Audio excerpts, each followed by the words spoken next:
Okay, good. So, greetings, everyone. This is Coach Toyin. Welcome to today's session live on YouTube, LinkedIn, Facebook, and we also have an audio platform as well.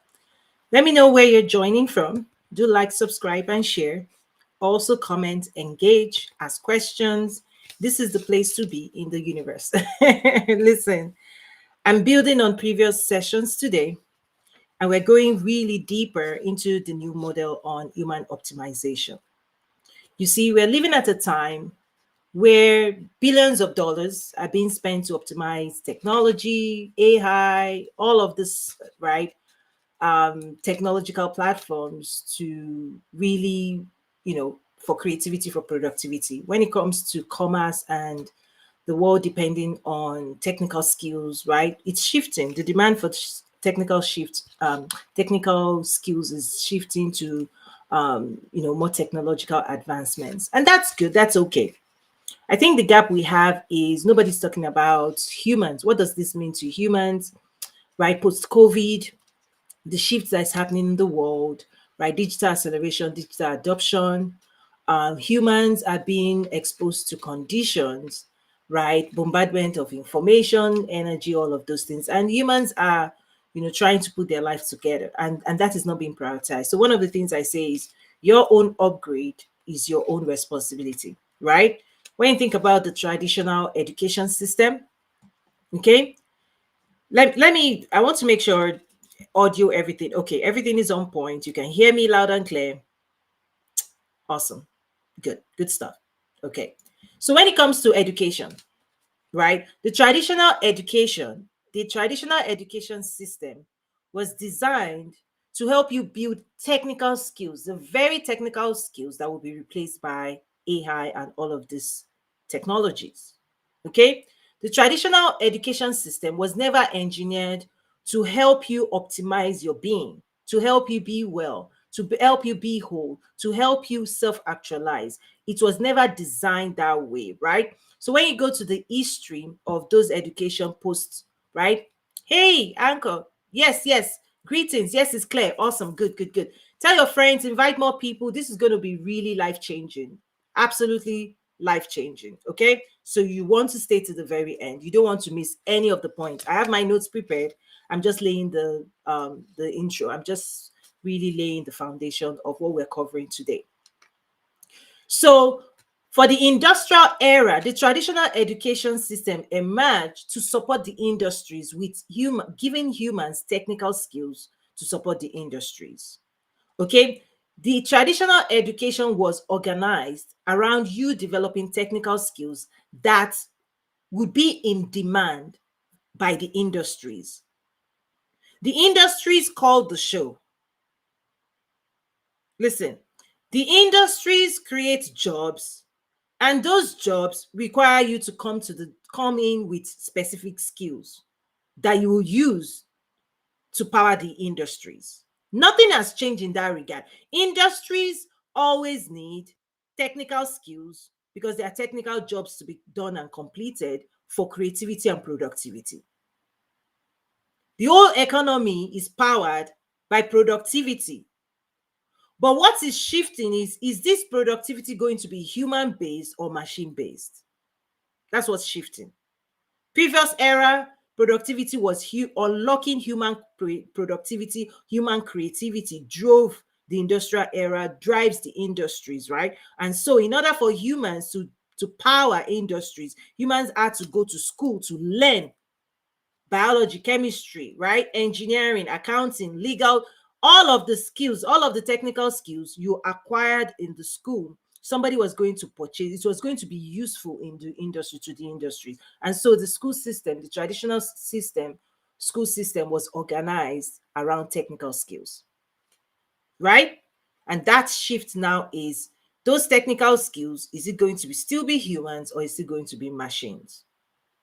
Or is it moving to machines? And you know where the money is. Billions of dollars going to optimize the machines, not optimize humans. So on one hand, you have that reality. On the other hand, you have the effect of COVID. Before COVID, listen, we were all living our happy life, you know, relative, like, listen, everybody was just cruising. The programming of that era, go to school, get the job, right? Middle, right? Whatever the promise of the society was, everybody, the whole world was organized around the way the world was, right? Post, right? Industries. We didn't know that we were doing anything wrong until COVID happened and disrupted, okay, disrupted life in general across the world, right? The industries were also disrupted because remember that before the industrial era, the way life was, people had skills to take care of their family. Like people worked at home, people had their land, people had their property, people had to farm, right, to sustain their units, their family. If you had excess, then you transact, you exchange it with your neighbors, your milk, the milkman, right? Everybody had tangible skills that was great, that was not white collar skills. It was more, you had to know, agriculture naturally. You had to be able to make your own clothes, do your own thing in your own house, right? Before the industries accelerated productivity, created, like, productivity was the demand of the day. More cars, more this, right? Human ingenuity, human creativity, machines, and all of those things, and humans, right? So people had to leave their house, and they also left the skills, agriculture, all the home skills, cooking, whatever those things, abandoned. It became a technically abandoned project, and so we all went to school. If you are living in any Western society, from a certain age, you're expected to learn ABCD, 1, 2, 3, and then gradually, right? And that education is regulated by the government, correct? Right? What you are taught in school, when you are taught that stuff in school, and what you have to know before you are advanced to the next level, next, right? Everything is regulated by the government of whatever country you're living in. What you learn is regulated. So you invest at least 20 years. So if you have at least a degree, a first degree, that means the first 20 years of your life, at least, to get a degree, at least 18 to 20 years, minimum 18, let's just say 18. Let me be conservative. The first 18 years of everybody's life, you go through that programming of becoming technically enabled, highly skilled technically, so that you get a job, you have a livelihood, and that's it. That was the promise of that education.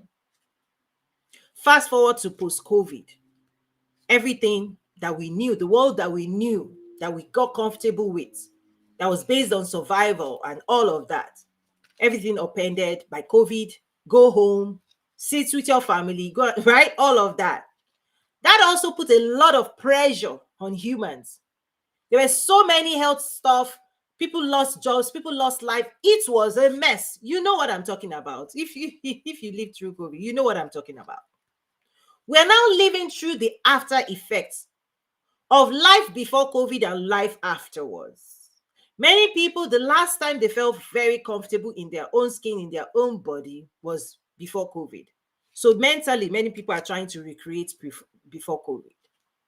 What I've also seen, and you can also share, I mean, this is a free space, type, comment, engage, let us know what's on your mind. If anything I'm saying resonates with you, before I go into my notes, okay, I'm just laying the foundation of why this is important and why this work is so highly privileged. You're one of few people. This is what we need to be focusing on. This is the most important conversation in the world, your well-being. Because your well-being was not the priority. It wasn't the first priority of whatever education you've gotten up until now, but it has to be your own priority. Okay? I'm going to go into a lot of science, spiritual psychology, emotional intelligence. I'm going to share with you 5 ways to drastically elevate your life, to optimize yourself, past whatever education you've had, past whatever life you've lived. If you want to quantum leap into higher dimensions, you want to pay attention to what I'm sharing today. So post-COVID, not only are there like external conditions, government, currency, financial implications, all of that, but the biggest implication is the well-being of humans. Humans being in control of their own lives, their own destiny, their own reality, and being happy and well in their own embodied, right, their body. Okay? Being able to lead your life and live your life fully to your delight. Okay? Without fears, troubles, all of those things. Okay? That's what optimization is about. Living the life you desire. Self-actualization. Where you feel fulfilled. Okay? When you're happy, on and on and on. Because so many things are happening today. And let me bring in more of a Christian side to this. Is that for Christians tend to live in two worlds. I've shared this before, in the spiritual realm and in the physical realm. Where Christians are missing is emotional intelligence, energetics. Emotion is energy in motion. How you interact and interface with your own energy and information, the metaphysical side of you that influences the outcomes of your physical nature. That's the information knowledge gap in the world today. And that's where your well-being, your peace of mind, your joy, everything you're going to create, your manifestation is controlled by that. If this is your first time of ever being part of my sessions, you want to catch the previous episode, you also want to check out toyinumstv.academy for more resources on the Quantum Leap Academy, right? From the Quantum Leap Academy, okay? So I'm going to move higher today, because if anything I'm saying today you don't understand, please watch previous editions, previous sessions, access those things, because what I'm going to do is quickly go into very high dimensions right now. But if anything I'm saying you're like, where's Tony coming from, then you want to catch up, right? It's either you watch that before you watch this, or watch this and watch that again. So just do that, okay? So I'm going to go ahead and start with the 5 ways to drastically elevate your life. Okay, I've given the intro. I'm getting into the points right now. Okay, again, welcome everyone. Let's make sure the audio, okay, good. Welcome everyone. Thank you so much for spending this time with me. Let's know where you're joining from. Like, subscribe, share, invite more people to join. Even if you're team replay, drop your comments. I always come back to engage and respond to the questions as well. So the first thing I want to share, okay, I have my notes. I want to make sure that I stay focused on what I want to share today. And so if you grab your pen and your paper, you want to take notes. This is when you take notes, okay? I always say get comfortable, sit in your comfortable chair, grab your tea, coffee, whatever it is you enjoy.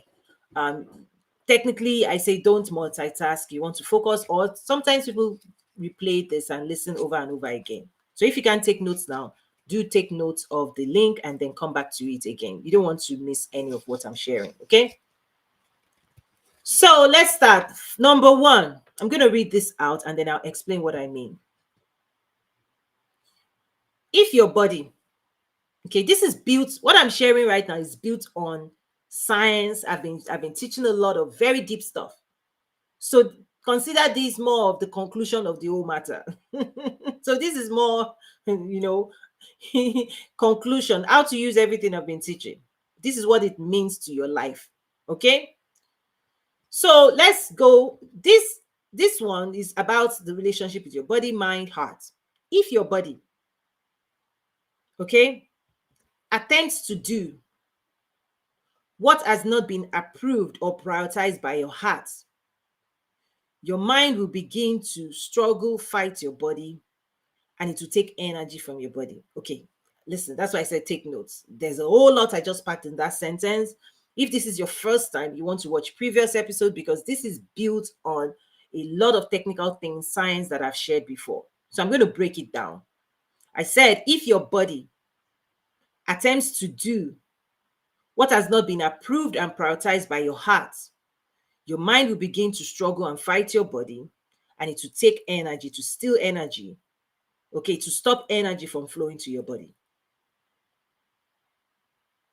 Okay, there are 3 actors in that game, what I just shared: your body, your mind, your heart. What I'm trying to call as point 1 is make sure you start prioritizing internal alignment. Make sure you start prioritizing, that you give time. You have some form of practice quiet practice where you yourself, your heart, your mind, your body, you get all of your internal spaces on the same page.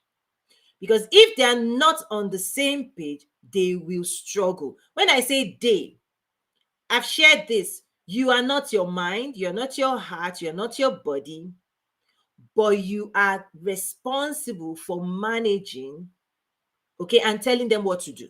And when you go to sleep, you are not doing the work.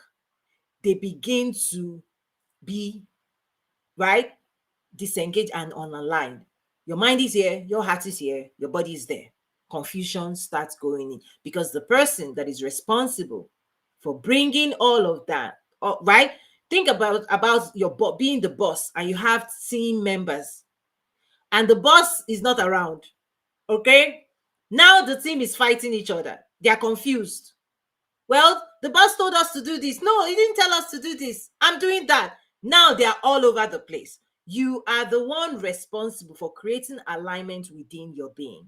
When you are divided within yourself, your mind is thinking this, your heart desires this, your body is here, but your mind is there and your heart is here.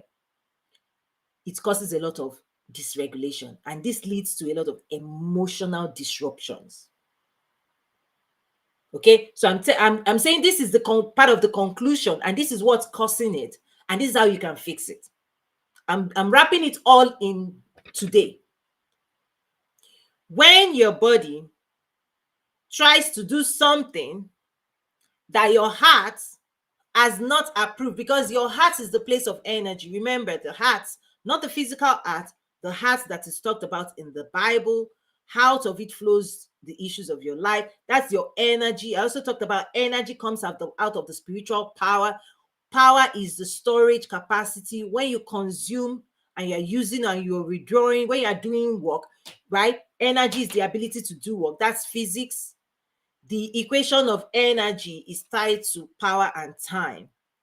When you are doing work in time, you're consuming and burning energy. Where does that energy come from? The storage capacity of your power. You eat food to fuel your physical body, but there's more spiritual power that can be released to you.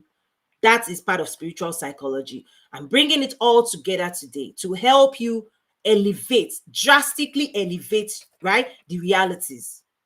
And I'm saying many of the emotional dysregulation, all of these fears, doubt, blah, blah, blah, all of the things that is the conditions that make people unaware emotionally. Emotion is energy in motion. One of the symptoms is that what you are facing, the symptoms and what you are experiencing in your physical body is often a reflection of misalignment of your mind and your heart. When you are trying to do what your heart is not releasing energy for, your mind will not let your body be free. It's like pressing the brake. You know, when you're driving a car, accelerator is approval to move forward. Pressing the brake is you don't have approval to move forward. Stop the car. The mind will stop your body from doing what the body wants to do unless the heart is on the same page, because it means you're not giving the approval. The body is not giving the approval to be doing what it's doing. Okay, I want to make this very practical. Let me use an analogy, right? Let's say you wanted to go to California. I've used this before. The heart said, we're going to California. The mind gets on the same page. The body starts going to California. Let's say you now change your mind. You're no longer going to California. You want to go to Texas. But the GPS is set to California. When you make a wrong turn that is not on the GPS, the GPS will start screaming. Wow, you've made a wrong turn. No, we didn't agree. No, where are you going? You're getting lost. It will be screaming.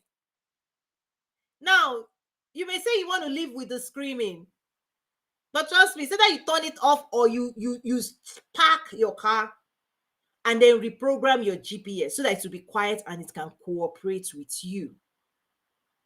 I'm saying within you, Something similar is happening when you say, for example, you are an employee and you spent generations and years going through the education, setting your heart behind it, pursuing a dream, pursuing the job, pursuing everything. Now you have the job, now you're happy. Okay, that's the programming. The day you rise up and you start doing something that is not aligned to that previous GPS, you want to now be the business, you want to be a, and you forget to sit with yourself and change your energetic code and gain the approval of your heart and realign your desire in a new direction. Trust me, you cannot do it.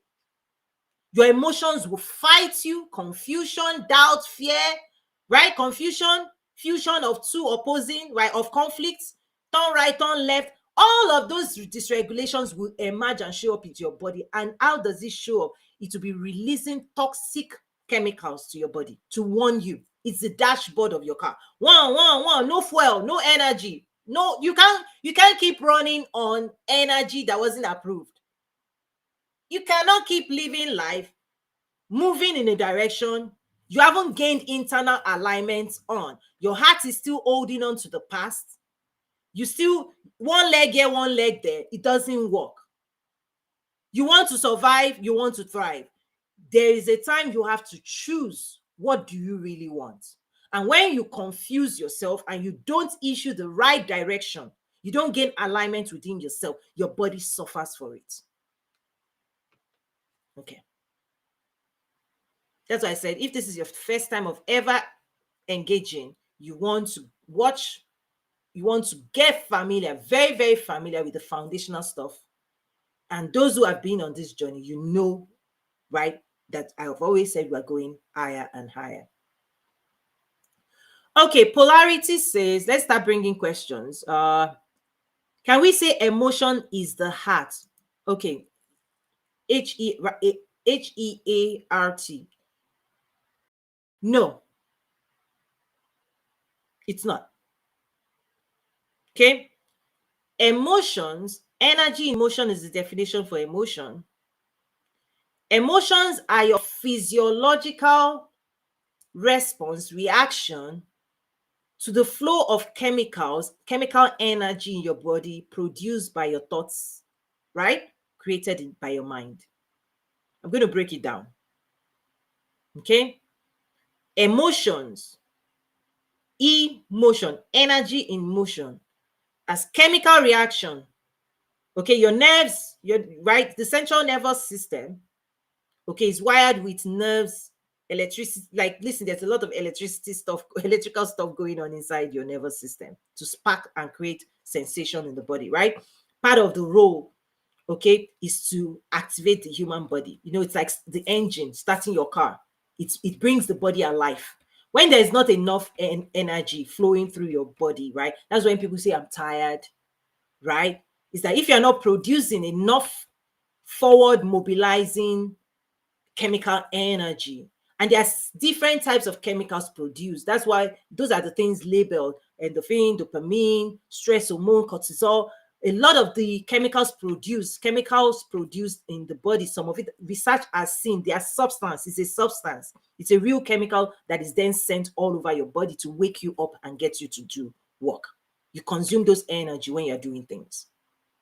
But when we now say emotions, what happens is your physiological response to whatever chemicals running through you is labeled as emotion. Anger, joy, this is that how you are now physically, how your body is responding, how it is reacting, how it is responding. When you see somebody angry, that response, that physical response, is because there is a chemical substance running through you that makes your body act the way it's going to act. And some of those chemicals will make you act positively. Some of it will make you act negatively. And I'm saying those negative ones oftentimes are as a result of internal misalignment. Your heart and your mind are not on the same page. And the scripts and stories that emerge when you want to do this and your mind says, no, he's afraid, anxiety, oh, somebody's going to do this, You can't get this, oh, you can't get that, oh no, don't do here. Oh. It's the mind screaming at the body. You're not approved. This thing you're doing, you don't have money, you don't have time. Oh, the boss is going to do this to you. That person is going to do that person. This person doesn't like you. This doesn't. It's the mind screaming and shouting at the body. So you are going in a direction we don't want. No, no, no, no, I'm not approving this. The boss, the heart didn't give you energy. And it starts stealing energy. Right? It's like yanking. It's like when you're those who ride horses. When the horse wants to go in the wrong direction, what do? You yank, you pull it back. Like, no, you're not approved to be doing that stuff. That's not the direction we said we wanted to go. We didn't agree in that stuff. You need to learn how to be doing team meeting. You know, in the physical world, they'll say, gather up, let's do team meeting. Let's all get on the same page. Right? So that you are not going here, this person is not going there. So whatever the boss wants us to do, everybody knows their role, everybody's playing their role, everybody's cooperating, and everybody's productive. You are not optimized when your heart and your mind are not on the same page. Your body suffers. It's the body that suffers all of those things. It's the body. Any scream, anything the mind doesn't like, all the stories the mind cops up, your vision, your imagination, all of those crazy, the body suffers for it, because when the mind finishes processing all of those stories, it's going to dump all the chemicals in the body. Okay, Polarity says, does emotion affect electromagnetic field? Yes, that I would say yes to. Okay, is that where there's electricity, there's magnetism. Where there's magnetism, there's electricity. They have that effect in physics, right? And so emotions are energetically charged. Okay, is that those energy carry information, okay, on what it should create. And that instruction from the mind is to create an energetically charged, like chemical substance that runs through your body, and it charges you up. It wakes the body up. And the body, there's a field. We have an energy field. That field, okay, is charged up, and it is magnetic. It emits, you emit that information. That's why you can look at somebody and say that person is angry. You can enter a room without anybody saying anything, and you can pick up information, right? The sixth sense, not the right? Physical senses, there are 5. What you see, what you taste, what you touch, what you smell, what you hear, right? That's the physical side. If you look at the screen, there's the physical, there's the emotional, energetic, and then there's the spiritual. And I also talked about previously that the third dimension has its rules governed by the laws of matter, substance, space, and time. The time in third dimension is governed by movement of the earth around itself, and movement of the earth around the sun, the movement of the physical heavenly bodies. Okay, it governs the physical time.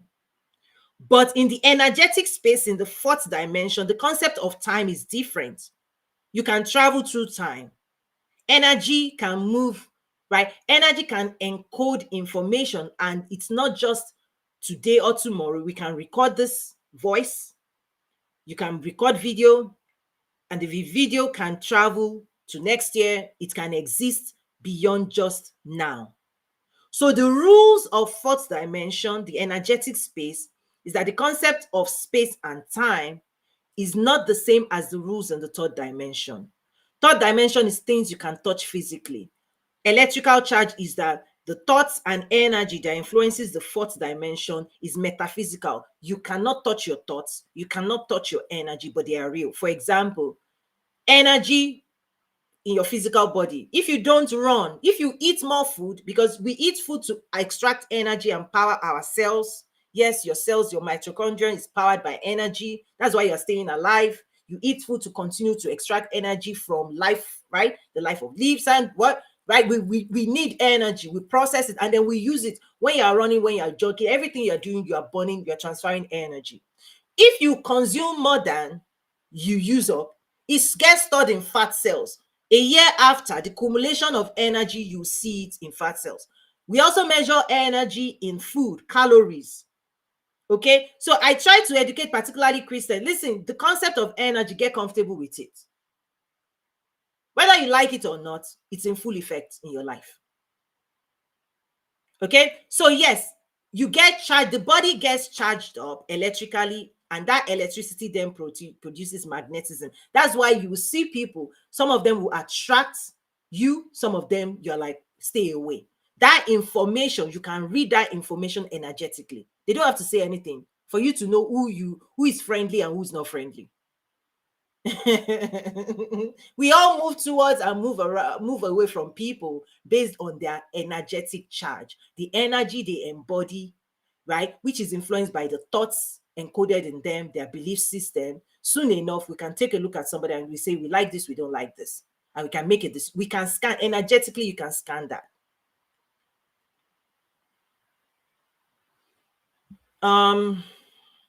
So the electromagnetic field, does it originate from the heart? No. I will tell you, what's in your heart is, when we talk about potential energy, kinetic energy, chemical energy, right? Energy has different states. Just like we say water can be steam, water can be liquid, water can evaporate, and gas. There are different states of matter. There are different states. Like energy can be potential energy, right? It's like when you are driving a car, the gas in your tank, you have your car engine, you have your steering wheel, you have the dashboard.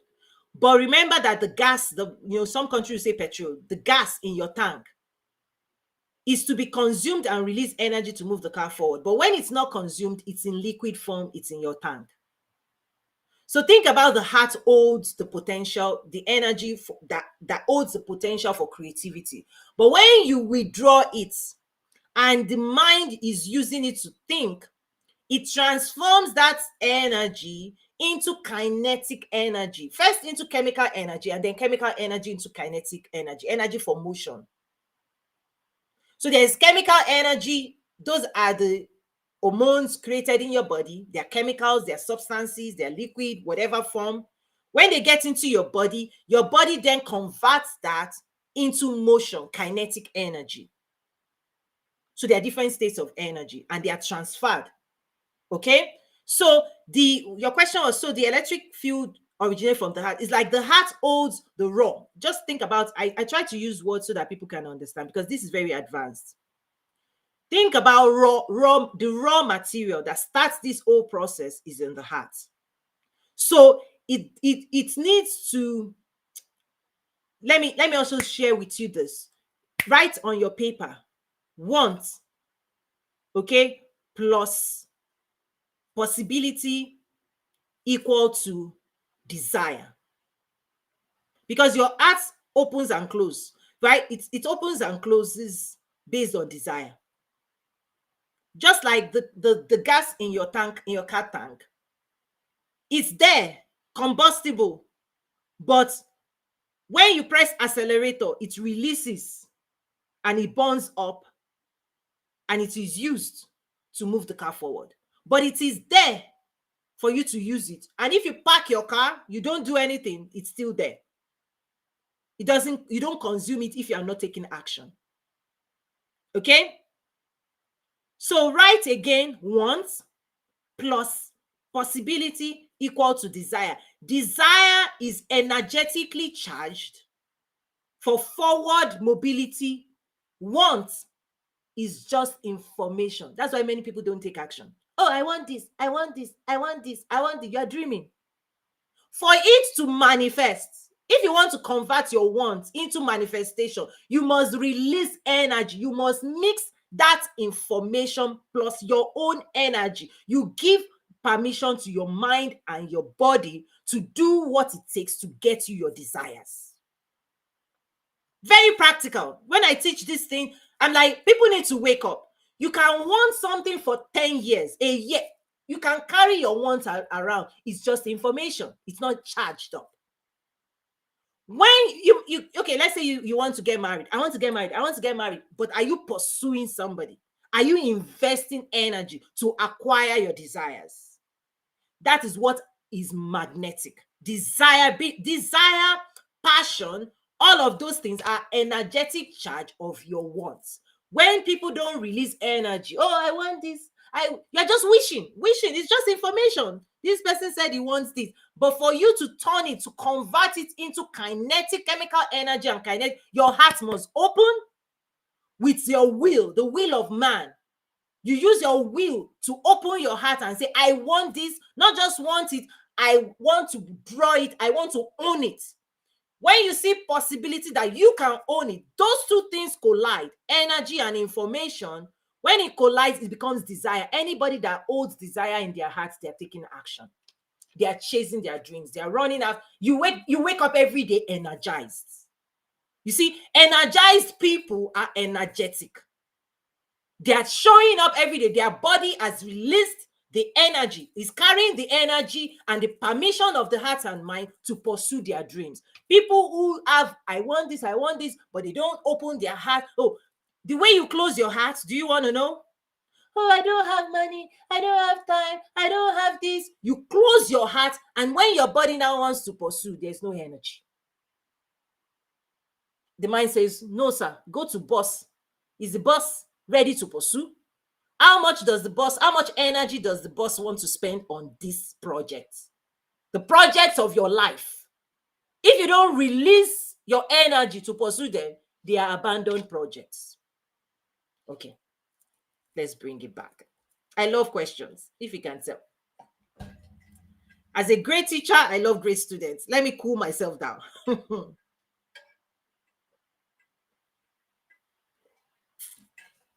Okay. It's still on topic 1. If your body attempts to do what it has not been approved to do or prioritized by the heart, your mind will begin to fight and struggle with the body, and it will close energy. There's no energy, right? And those conditions create emotional dysregulation. Oh, the mind will start telling stories that will make your body stop. It wants your body to stop, right? And so the solution, one of the main solutions is practicing. Some people say mindfulness. This is beyond mindfulness. This is a spiritual practice where you quiet yourself, okay, to align your heart and your mind behind your priorities. You have to get the priorities right, and you have to dictate and give permission daily. This is what I want. Not just I want, this is what I want to prioritize today. This is what I want to produce with clarity. When the heart understands and then opens itself and say, pursue, the mind gets to work and the body is happy. Everybody will align and get the job done. But when you're trying to survive, if your heart says, oh, I'm afraid, oh, there's no this, then once your heart starts vibrating, the heart closes and say, no energy, no time, no this, oh, if you do this, then this. When the heart closes, the mind comes and says, body, today you can't do nothing. Like, no energy to run around, nothing to do, just sit down and pleasure yourself. There's no work to be done today. It's like you put yourself on vacation. the body will take vacation, and that's when you find yourself scrolling on TikTok. You see, you're trying to get energy from external vices instead of energy from within. Now you're attaching yourself to this. People attach themselves to substances, drug, alcohol, because they want to help the body get energy. In fact, relationship, people start addicted, external addiction, because you're trying to get energy and approval from external vices instead of sitting with yourself, clearing your heart, forgiving people, having the right conversation within yourself. It's a lot of work. And gaining alignment on your desires and bringing hope alive for tomorrow. Okay, let's see. There are more questions coming in. I love questions. Thank you so much, everybody. Listen, this is the place to be. If you're loving this, let me know. If you have questions, drop it. I'm going through the question. We're still on 1. Okay, on point 1. Anchor TV says, how to control emotions to vibrate positive. There is another.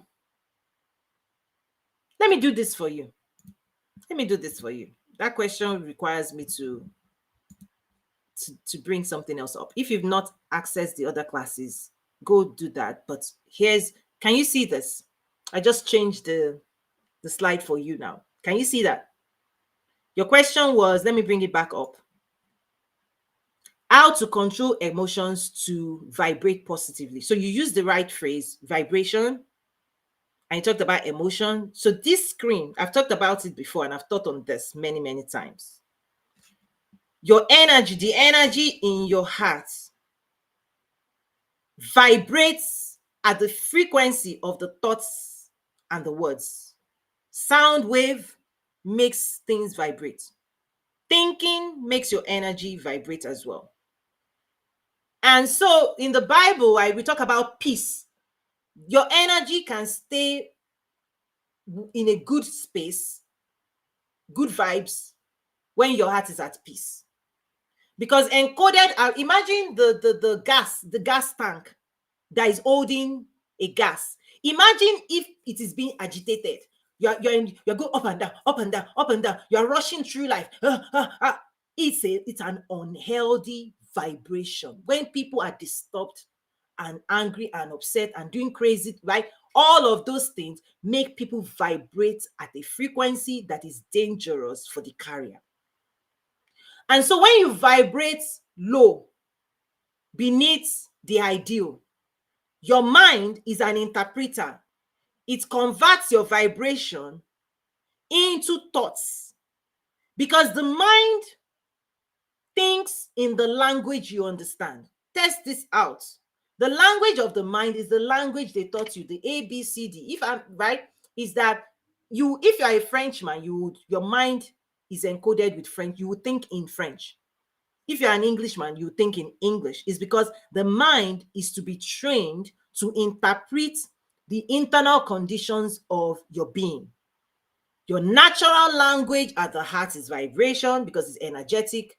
The natural language of the body is sensational because of the senses, the nerve endings. The body doesn't speak English, it speaks in senses. That's why when a new baby is born, the baby hasn't learned how to speak. The mind is not trained in language. They cannot speak. But the baby's body, okay, the sensation, crying, responding, the mom of the child is the interpreter of the body sensation. When you carry the baby, you are trying to say, is it food you want? Do you want your diapers changed? On and on. Is that your body? This is your assignment, by the way, to listen to the sensations of your body and to take necessary action. But your mind is designed to interpret both sensations and vibrations. To answer your question, if you want to raise your vibration, there are different ways to do it because this flows back and forth. The mind speaks to the heart speaks to the mind speaks to the body speaks to the mind, the heart speaks to the body speaks to the heart. This 3-dimension is going in all directions at the same. We are such an incredible being that God created. To raise your vibration, the fastest way is just to choose how you want to feel. In one moment, you can just say, I want to be happy. The moment if it comes from your heart, your mind would understand the assignment. It will come along. Because again, you are not your mind, you're not your heart, you're not your body, but you are in there. This belongs, they all belong to you, and you're supposed to be the boss. But oftentimes, this is why I shared earlier, not today, but in other classes, that the first thing you actually have to do is to detach. Many people are fused. They think they're their mind, they think they're their body, they think they're their heart. So their heart is ruling them, their mind is ruling them, their body is ruling them. The first thing is to identify within you who is the boss. Because if you don't boss up, if you don't mature, if you don't grow up, if you don't, like the classes I teach on human design, if you don't learn how to rule your mind is stronger than you. It will boss you. That's what's happening. Your mind will boss you because it's such a superpower. It's a supercomputer. Yeah, you give a supercomputer to a 5-year-old. The 5-year-old cannot handle that stuff until it grows up. It's like you give a car to a 5-year-old. The child is not fully grown to be able to drive that car. So that's what's happening, is that oftentimes your mind is on autopilot. It has been programmed by culture, nature, nurture culture. And many people are living in a body and a mind and an heart they didn't program from a childhood. When we say gain self-agency, be an independent thinker, Part of the inner work is to wake up and take control of your own reality. So if you want to raise your vibration, you now have to start choosing how you want to feel, what you want to embody, and then inform your mind, infuse the right thoughts into your mind manually. You can do this by reading, right? For Christians, read the scripture, self-talk, talk to yourself. Your mind is listening to the conversations you're having, and it's taking those conversations as instructions and it's using it to create your emotions. So change your internal narrative. Change the way you are talking to yourself. Your emotions will change, your vibrations will change. You cannot use the same old negative wah, wah, wah. That's what's creating vibration. The stories encoded. Now, you're also carrying your history around in your memories. So part of this work is to now rewrite, right? Let me bring back the other what I started with. Okay. Let me share something very, very advanced with you right now. Okay. You see, fourth dimension, third dimension. In the third dimension physical world, the concept of time, you can't go back in time. You can't go back to yesterday. You can't go back to a year ago. In the physical world. But in energetic, in the fourth dimension, you can fix your past today. So if you embody bad, oh, this person did this, trauma, this, through talking therapy, certain things, you can fix the past that is making you unwell today. Therapy. In the energetic space, you can go into your memories. You can travel into your past and relive the past and fix the past and come back into today and keep moving, because you are carrying those stories energetically. And the storage, you can forgive people. You can let go of the past stories that is not in your favor, that is making you feel unwell. In the energetic fourth dimension, you can do many things that is not tied to today. You can renew your mind. You can change your story. You can change yourself. And when you do that inner work, your physical body will change as well. So you can change your emotions, you can change your feelings, you can shift your vibrations energetically. And then when you change it in the fourth dimension, it will reflect in the third dimension. You'll be well again. So you can heal yourself emotionally and your body will be well. But many times, humans are trying to fix third dimensional issues that were created in fourth dimensions because they don't understand the energetic composition has to change, your vibration has to change for you to not repeat the past. Okay, so I'm still on one. All these questions is pertaining to one. Before I move to two, let me quickly answer all the questions. Can I say heart and emotions are connected? Heart release the energy to the mind that created the emotions. Okay, and I shared again to read this again. If your body attempts to do what has not been approved or prioritized by the heart, your mind will begin to fight the body, and the way it fights it withdraws energy. The physical body, all of the things that happen, depression, all of those things, that the energy for mobility, the energy to be happy, the energy to be old, the energy to move forward, when it is withdrawn, people go down. The body is not in an ideal condition. Oftentimes, if it's clinical, so right, people have to take medication to artificially recreate, the chemical composition that would then make the body, right? Something that will be produced naturally through thinking and wellness. Oftentimes, people have to take medication. This also leads to substance abuse because soon enough, people take drugs to create the feel-good hormone that your mind can produce it if you think right. If you think right and you believe right, your body will be right. But if people don't understand, this is why I'm saying body optimization, human optimization. When people don't understand the energetic implication that is resulting in physical stuff, we try to fix it physically, substance, drug, this, attachment to relationship, sex addiction, this one, that, because people are trying to feel good about their life and they are turning to physical stuff to help them gain the emotion. Because everything, even shopping addiction is real, right? When we say retail therapy, more bags, more shoes, ha ha ha ha, makes you happy, makes you start. We become seekers of physical things to bring us pleasure, to bring us happiness. Nothing wrong with those. You are there to be enjoyed.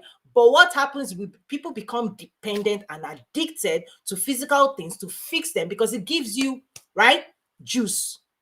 Scrolling 4 hours on apps that makes you laugh gives you juice. It will make the body, right? But what happens is it doesn't have the information to move your life forward. It only gives you momentary, pleasurable emotions that the body will continue to be addicted to. But if you want to move your life forward, you have to go back to the heart. You have to think right. You have to think about what you want. And so the energy that will be released to the body also will be encoded by action that the body will take. When those energy is void of action, people can be drugged all they want, but still their life is not changing. Okay, Polarity says, why is it when I feel something, my heart beats changes? Ooh, okay. This is like, you guys are like, ooh, these things are deep. Do you want me to keep going or move to number 2? Because some of these things may even answer those. Okay, let me answer 2 more questions and then we'll move to number 2. Okay. I also see Divinity. If you want to type, ask questions, engage on the audio, do that as well. I've sent you an invite if you want to do that. If not, that's okay. There's freedom here. Let me take 2 more questions and then we'll move on to number 2 because some of these things can also be answered as we keep going. You see, feelings and emotions are different. In the classes I teach in my school at TonyUMSV.academy, there are 7 human design classes. Feelings and emotions are different.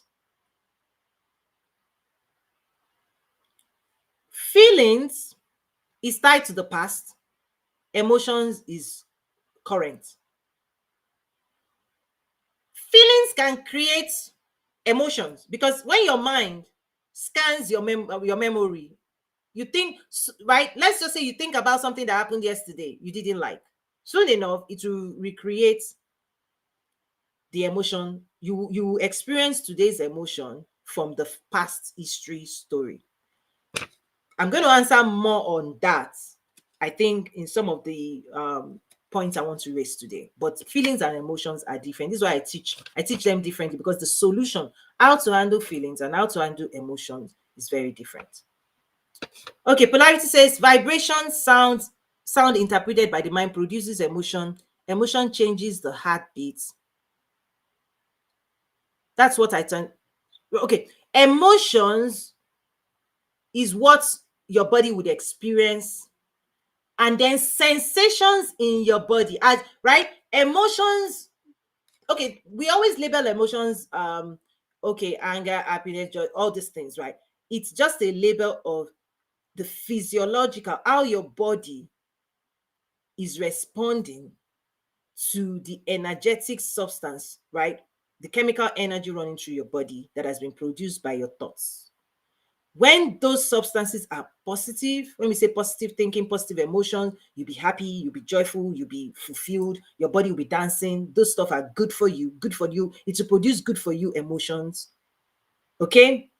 When those thoughts are toxic, it will produce toxic chemicals and your body will be agitated. And that agitation produces you to react and respond and behave a certain way.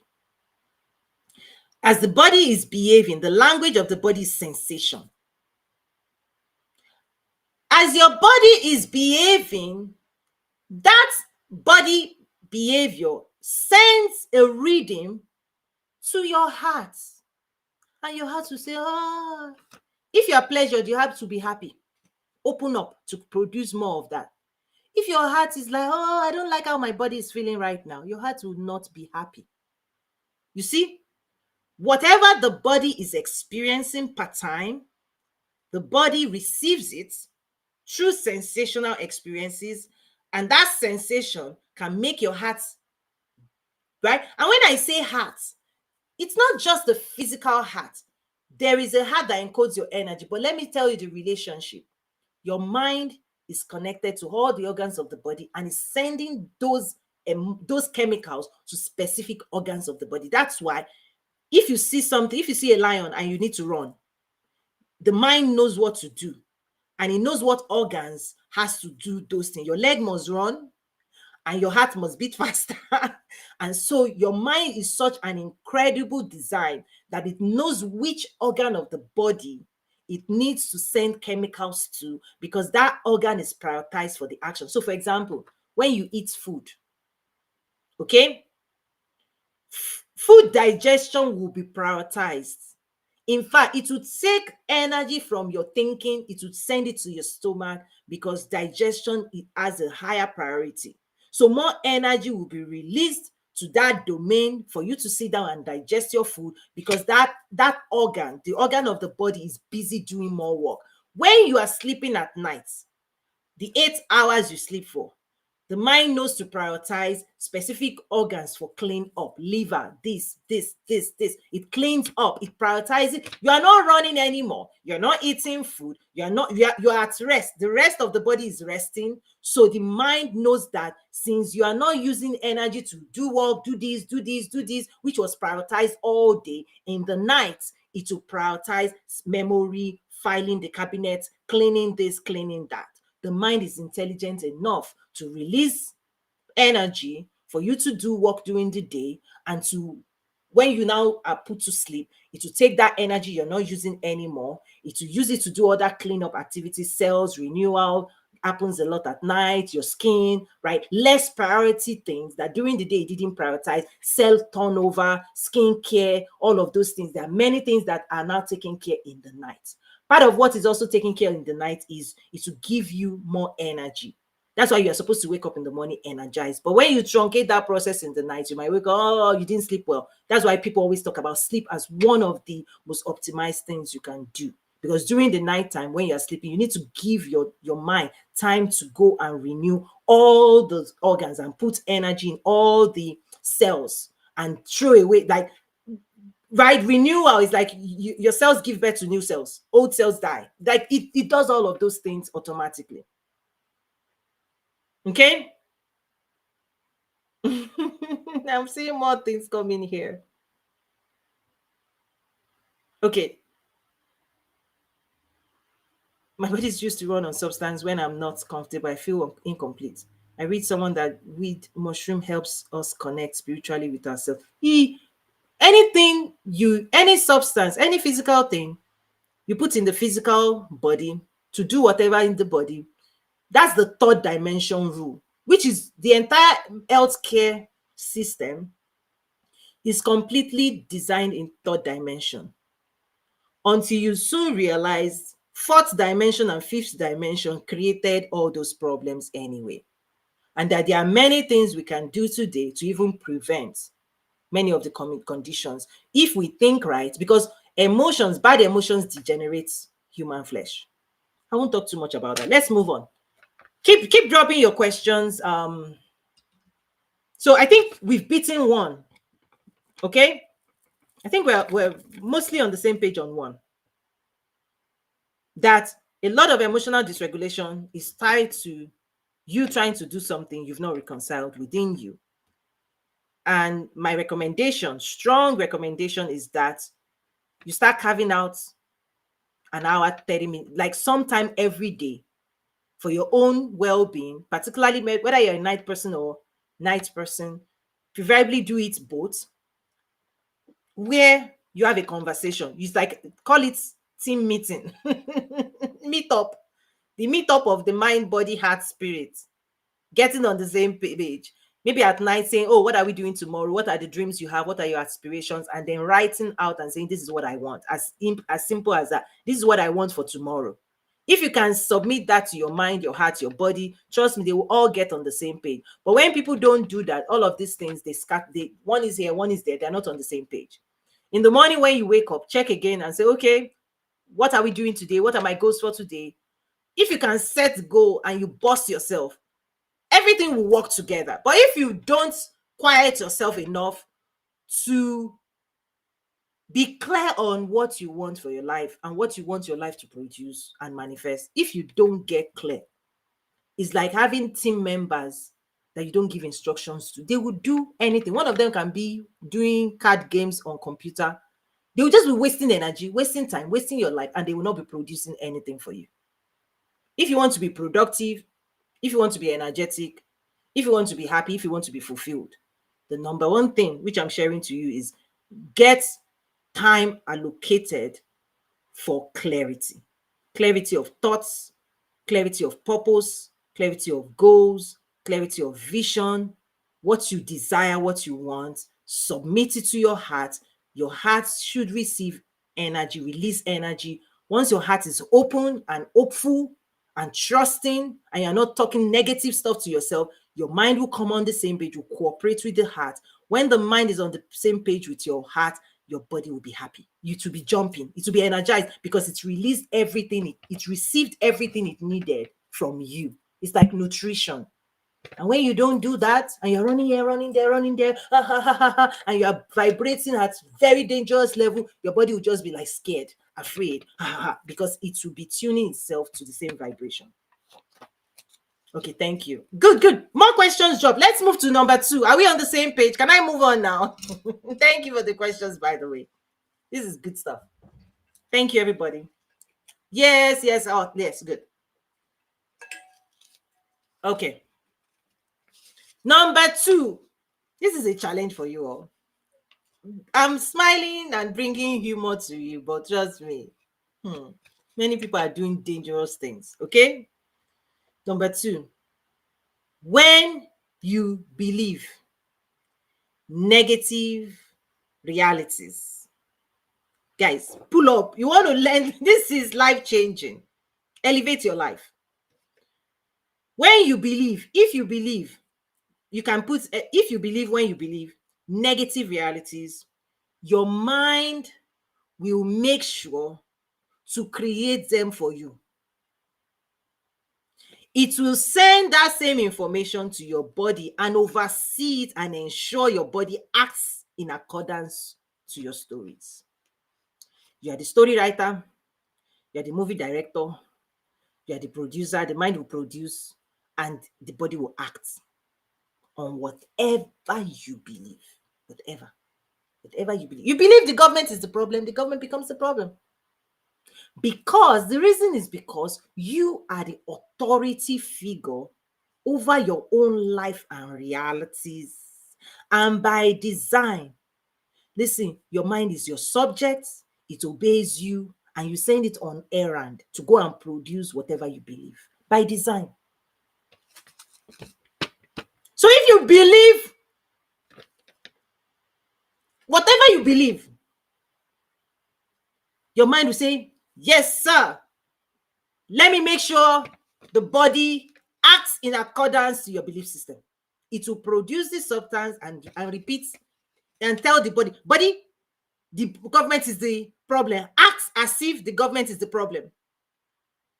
Oh, the body will start talking. Oh, the government is the problem. The government is the problem. It will be, listen, your body is your spokesperson. It's your spokesman.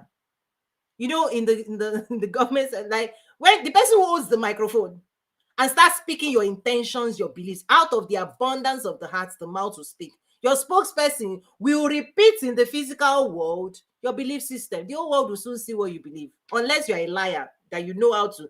You don't say what you mean and you don't mean what you say, right? You say yes when you mean to say no. You say no when you mean to say yes. That's lying.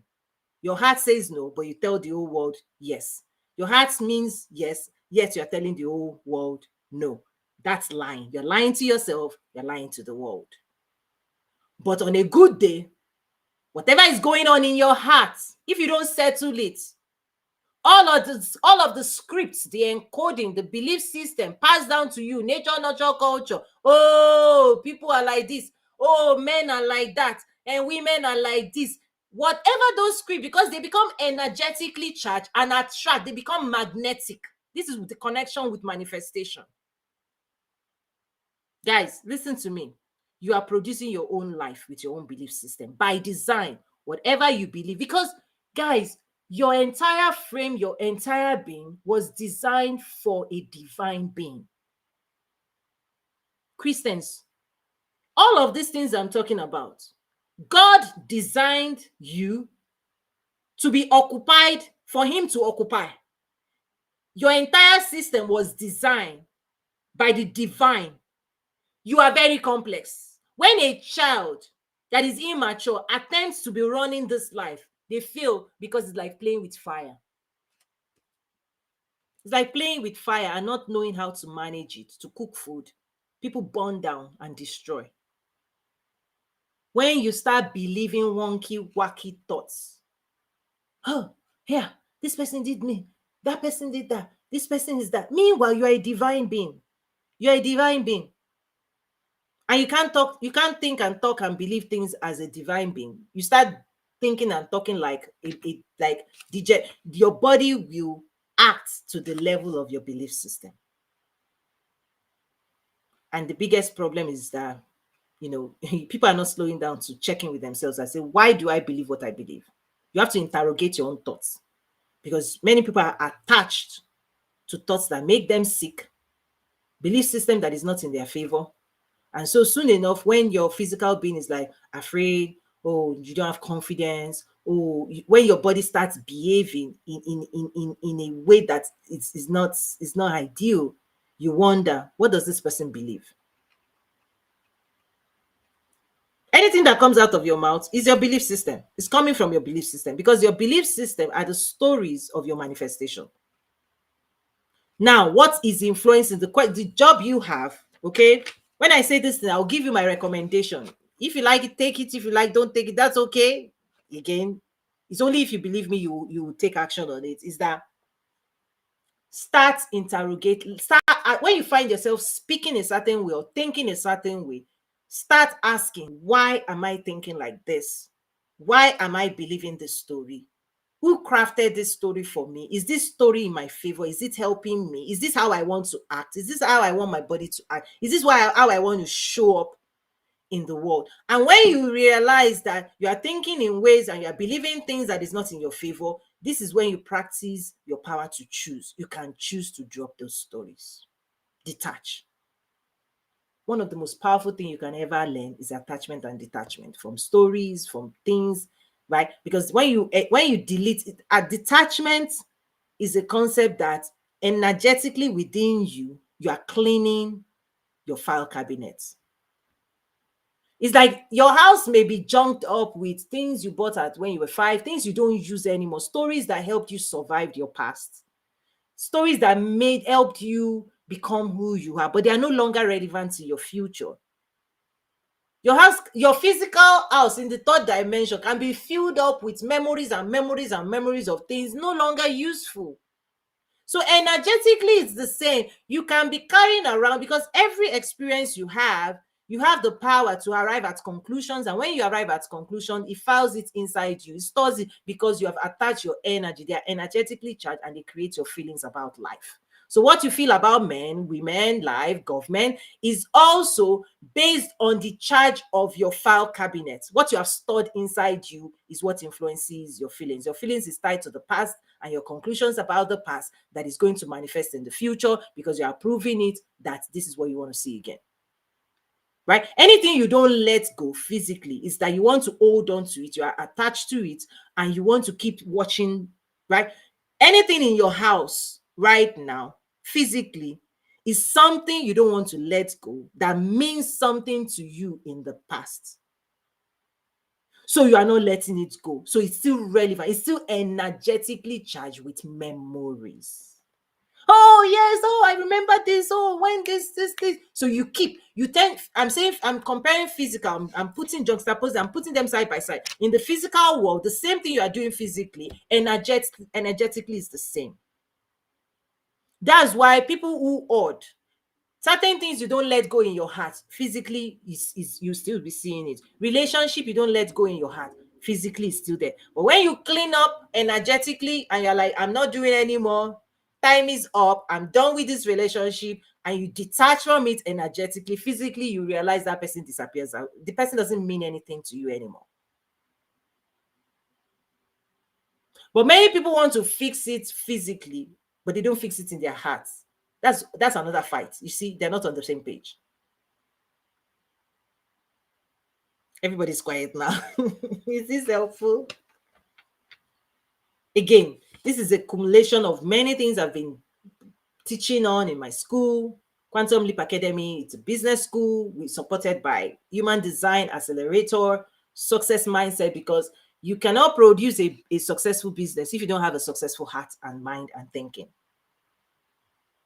If you, out of the abundance of the heart, okay, the mouth speak, out of the abundance of what's going on inside you is what you will produce. So if you say you want to produce a particular realm, wealth, prosperity, right, relationships, happiness, joy, it flows from within out. But if you don't do the inner work, people who don't do the inner work, listen, what people will be, you'll be trying to control people, control other people, instead of practicing self-control and then being attractive and magnetic to everything you want, letting people choose if they want to relate with you, how they want to relate with you, making sure your life is so beautiful that everybody wants to say, listen, this person needs to be my friend. Instead of attracting, right, naturally, being attractive. Listen, happy people are attractive, loving people are kind people, generous people, everybody wants to be their friend. Mean, nasty people, everybody wants to run away from them. So when people charge themselves with anger, this, that, you don't wonder when nobody wants to be in your business, nobody wants to hang out with you. You did that. Clean up. I always say stink, right? Brush your teeth. Physically, you brush your teeth, shower, so that people will say stinky. Energetic stink is real. Okay.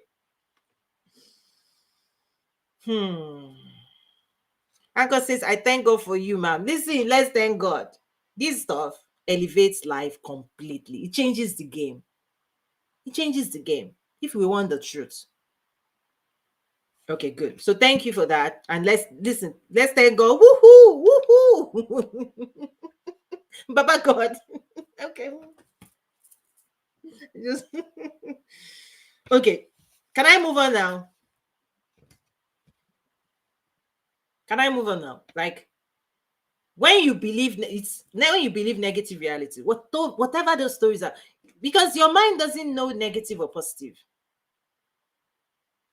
Energetically, your mind just sees information and energy that is flowing around. And once you attach your energy to any funky story, your mind doesn't. It's just like your mouth.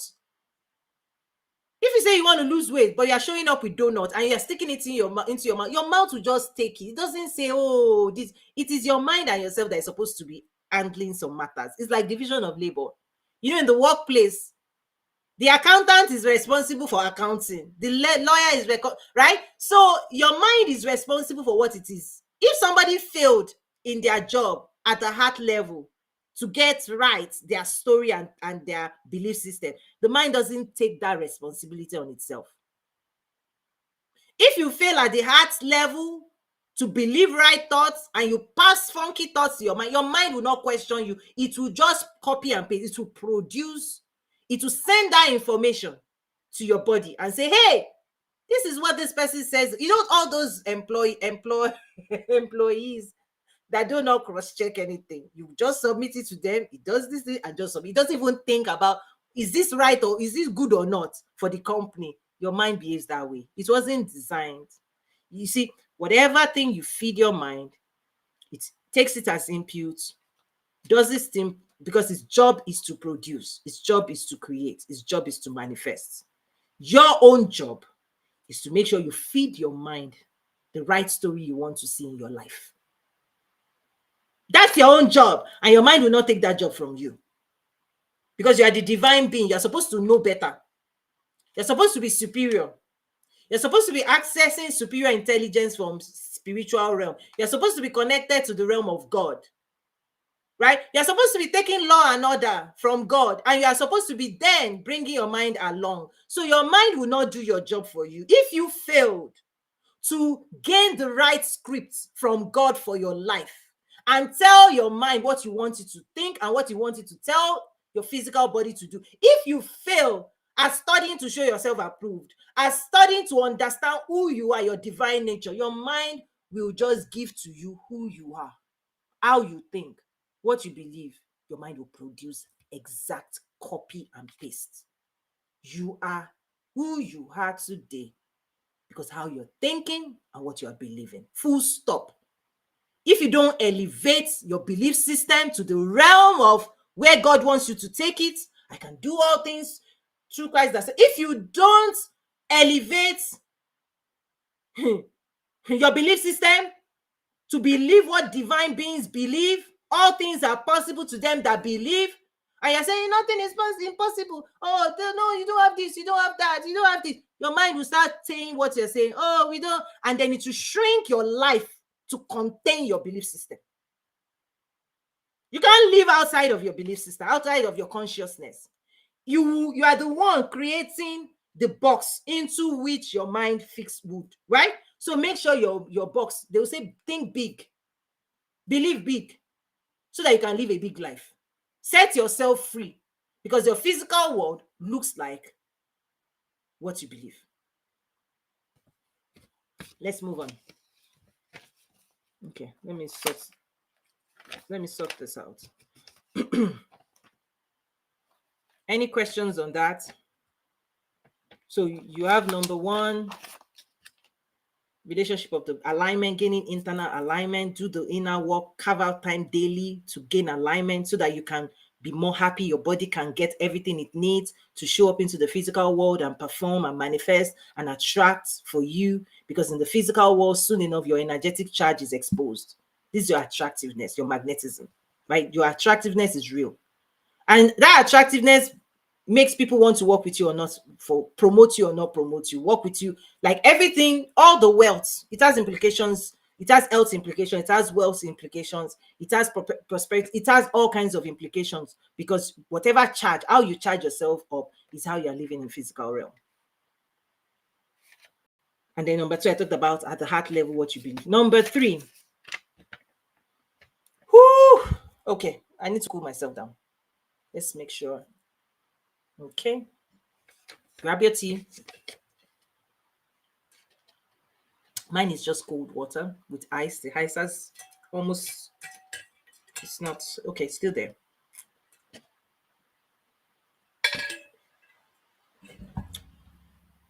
Okay. Grab your pen. Number three. Whatever you are thinking about, you are also forming a relationship with. This is very deep. Okay? Whatever you are thinking about, you are forming a relationship with. And this is what I mean, which means that you are creating a file in your system to store and record information and instruction on how your body would act in accordance and in relation with whatever you're thinking about. This is loaded. I need to break it down because you've never heard this before. The act of thinking is the act of producing. Think about a computer. When you get in front of your computer and you open Microsoft Word, now you have a Microsoft sheet and you start typing. Think of that as thinking. You've opened the file and now you're scripting, you're instructing. When you finish that file and you save it, it goes into memory.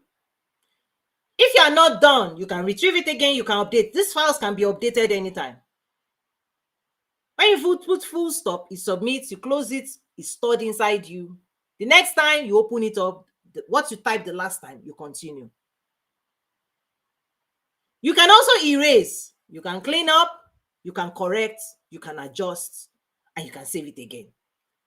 And that memory is in you until you delete it, or until you update it, until you correct it. So the act of thinking is progressive.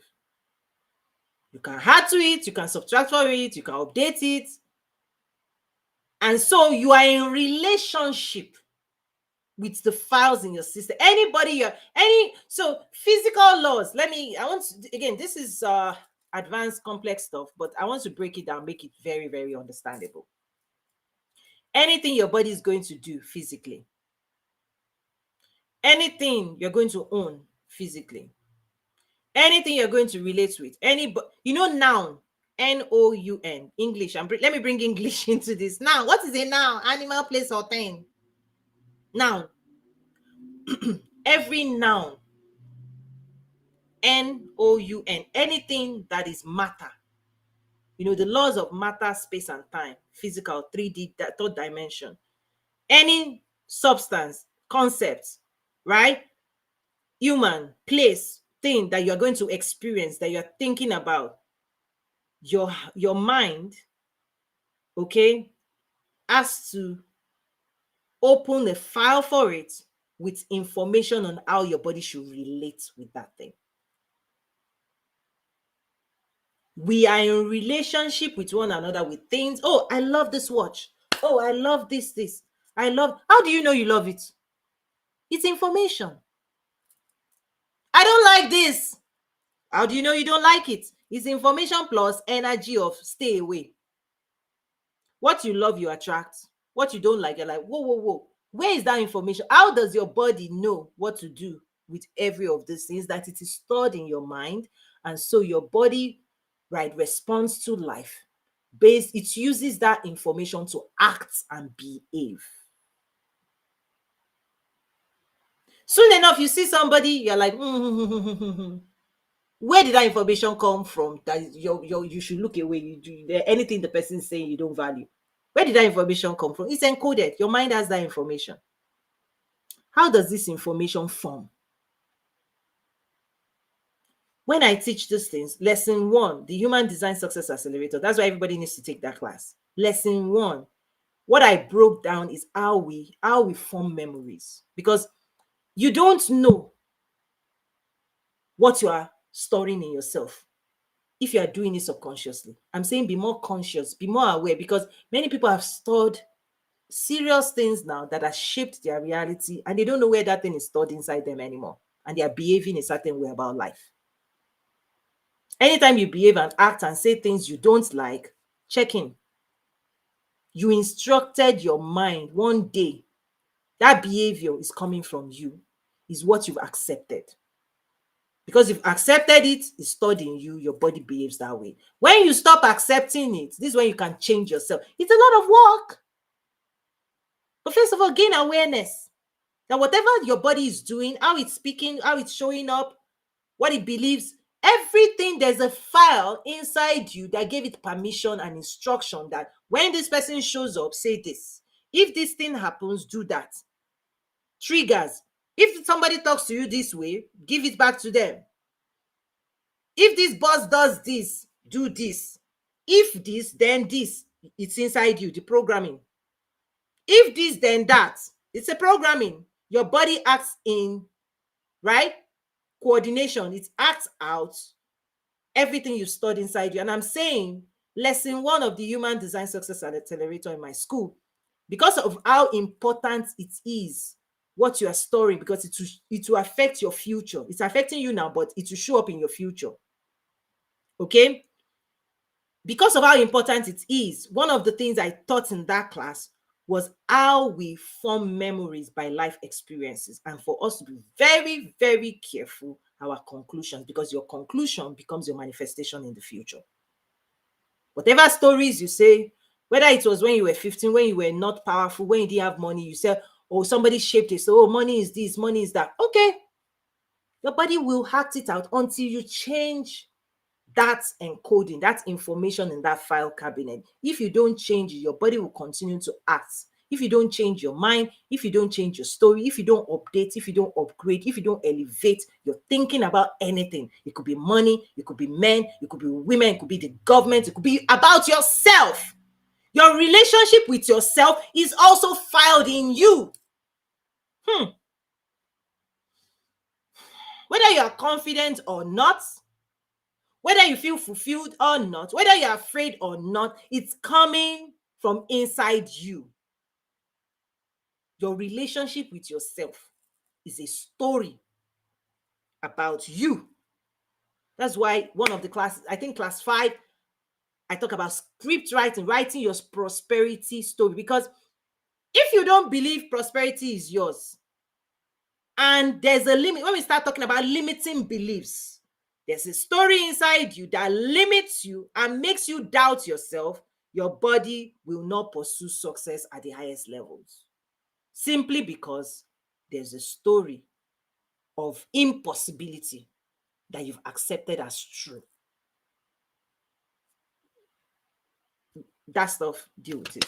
If you want to learn more, there are tons of classes on this topic, because in my school for business owners, for entrepreneurs, once you start going into that, oh, I want to make money, you start realizing people start butting against limiting beliefs, internal dysregulation, and they don't know where it's coming from. I want to make money. I know I can. I know I can. But trust me, do you believe you can?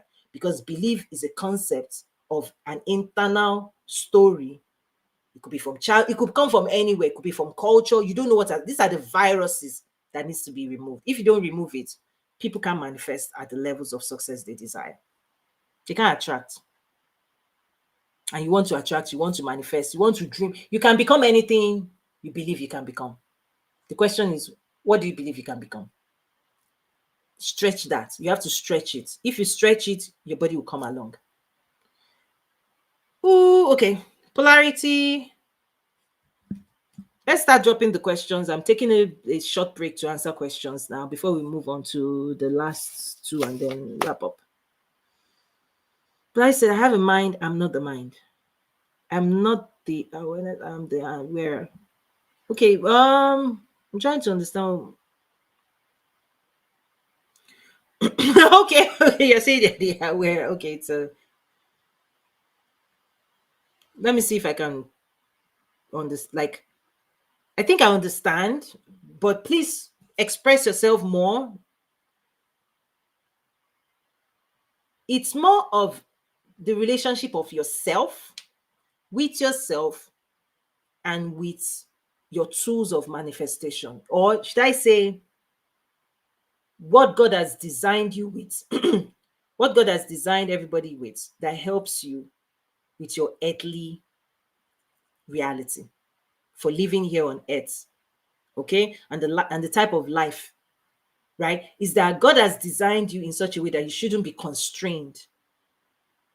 Let me go a little bit spiritual now. Fifth dimension. Because if you understand spiritual psychology and if you have the spiritual depth, you will understand that what is sin, what is sin is made out of things unseen, as the Bible talks about. You will understand that fifth dimension can override fourth dimension and third dimension. Not right? Is that fifth dimensional principles, they are superior to fourth dimensional principles. You can pray yourself out of fourth and third dimensional realities. You can access superior power. You know, when we say signs and miracles, is that fifth dimension can erase in a flash all the issues. Miracle, it can correct everything, because the superior power comes from the spiritual. But the spiritual shows up in the physical only with permission of a physical being. That's the interaction between physical and spiritual. Again, based on biblical stuff. I teach it in a practical way, because what's happening is that many Christians are living only in spiritual and physical, okay? But they are not very practical. They're not being practical. They don't know how to merge the two. And that's what I'm sharing right now. Is that many Christians, they live in the divine space, pray, pray, pray, pray, pray, pray, pray. And then they live in conditions of limitation physically. Oh, you don't have this, you can't do this, right? And you pray, pray, pray, pray, pray. But the power God has given you to manifest, to produce, to create. Genesis 1, be fruitful, multiply, replenish the earth, subdue it. Listen, to subdue is your assignment, but only somebody that understands that assignment will fulfill that assignment. Only somebody who elevates to the realm of dominion, authority. The first thing I'm even saying, dominate your own being first. Like self-control, fruits of the spirit. Try practicing it first. Because if you don't conquer you Inside, you don't have any power to do anything in the physical world. You're not really like you can't exercise any form of dominion externally. Because other humans, listen, they're also facing their own stuff. And if you can't help them, you can't support them, you're not relevant to them. You can't make other people's life a little bit better. You can't encourage them, you can't motivate them, you can't lead them. Then you're not relevant to their life. They're not in relation with you because you're not helpful to them. So for you to be more helpful, for you to contribute more to the world, for you to impact the world, first of all, empower yourself. Self-empowerment. There's a lot.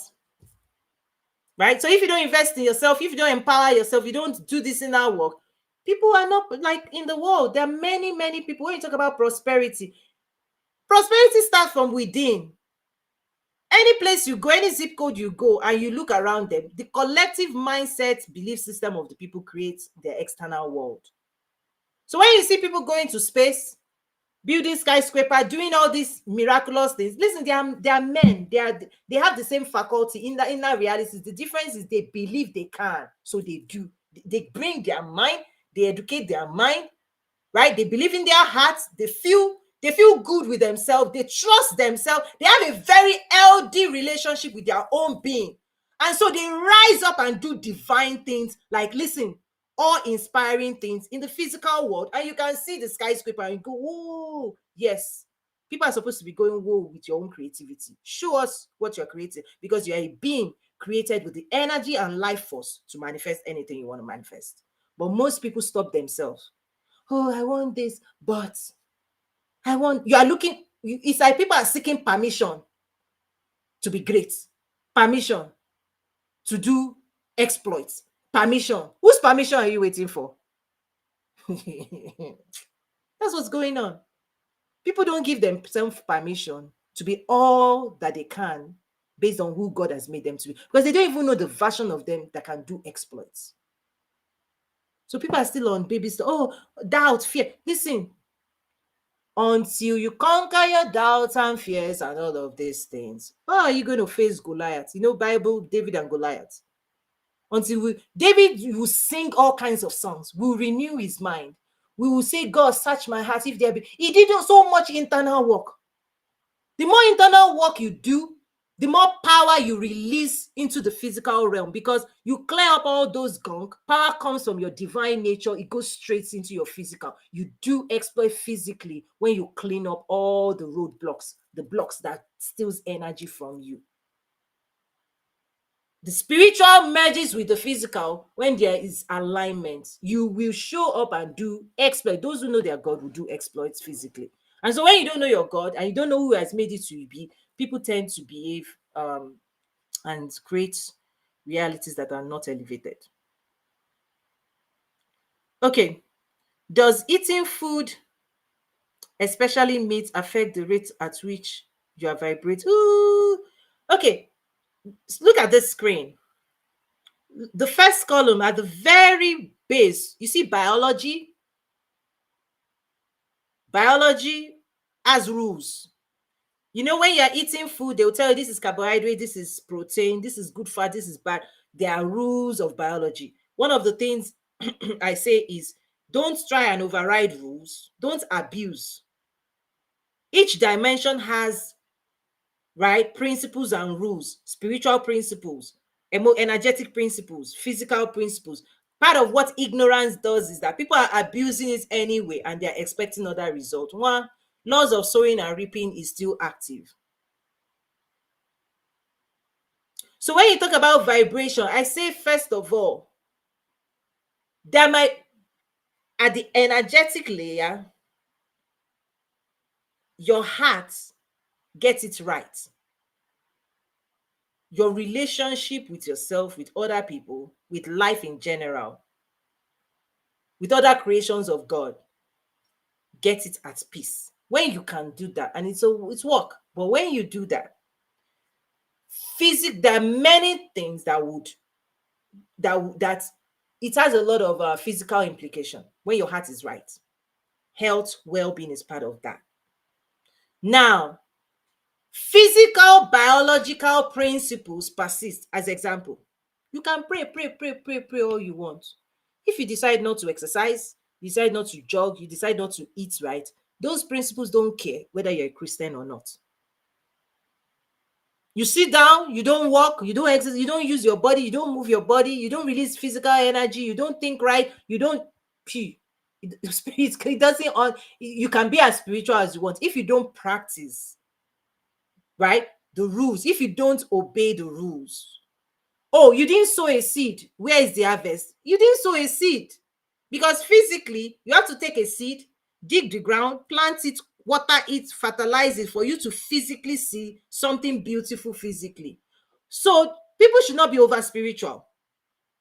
Don't be over spiritual. And also don't be over physical. that's another extreme. You can be so flesh worldly that you're only living your life based on oh, this is the rule. And people can be so spiritual, they lose sight of practical things. Eat well, sleep well, loving, be kind, be generous, do real things in physical realm that is representative of the divine nature that you have. Try as much as possible to be kind and generous. They create a better society in general.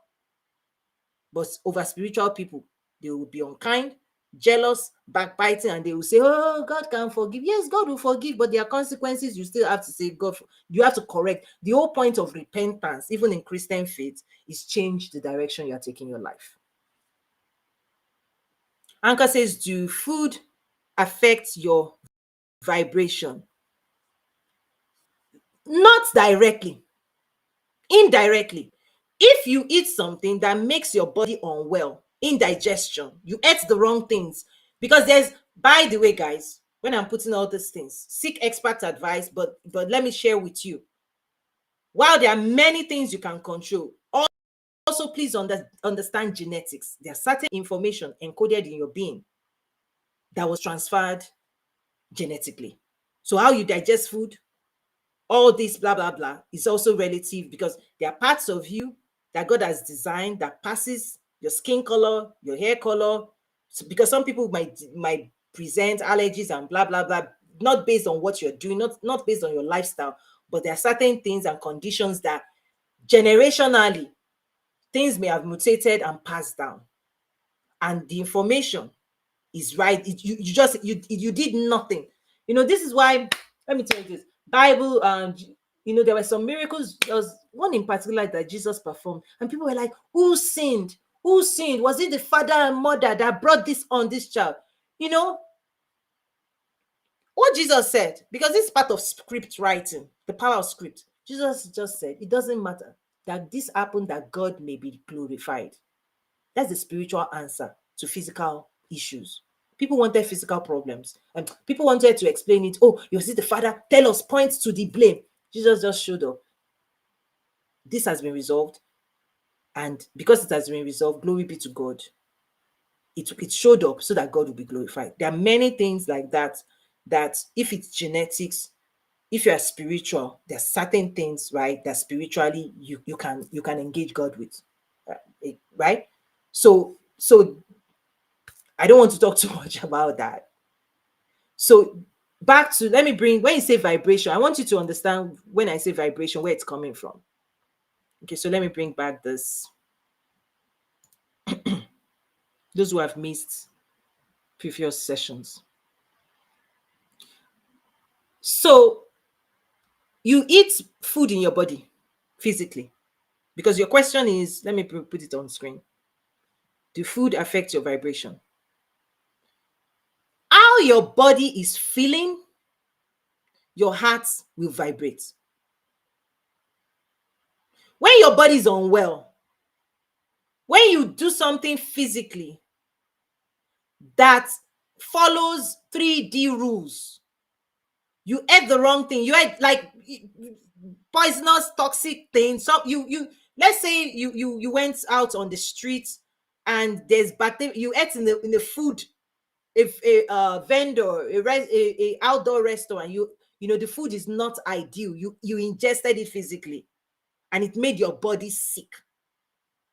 3D dimension, matter over matter, right? Matter and matter interact, and they created a reaction in your body that your digestive system cannot eject or is trying to eject from your system. Remember that the body has organs and it has all kinds of system, respiratory system, but right, all kinds of, listen, all kinds of system in the physical realm to keep the physical body well.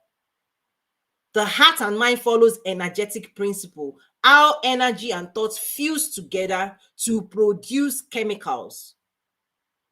That is another rule.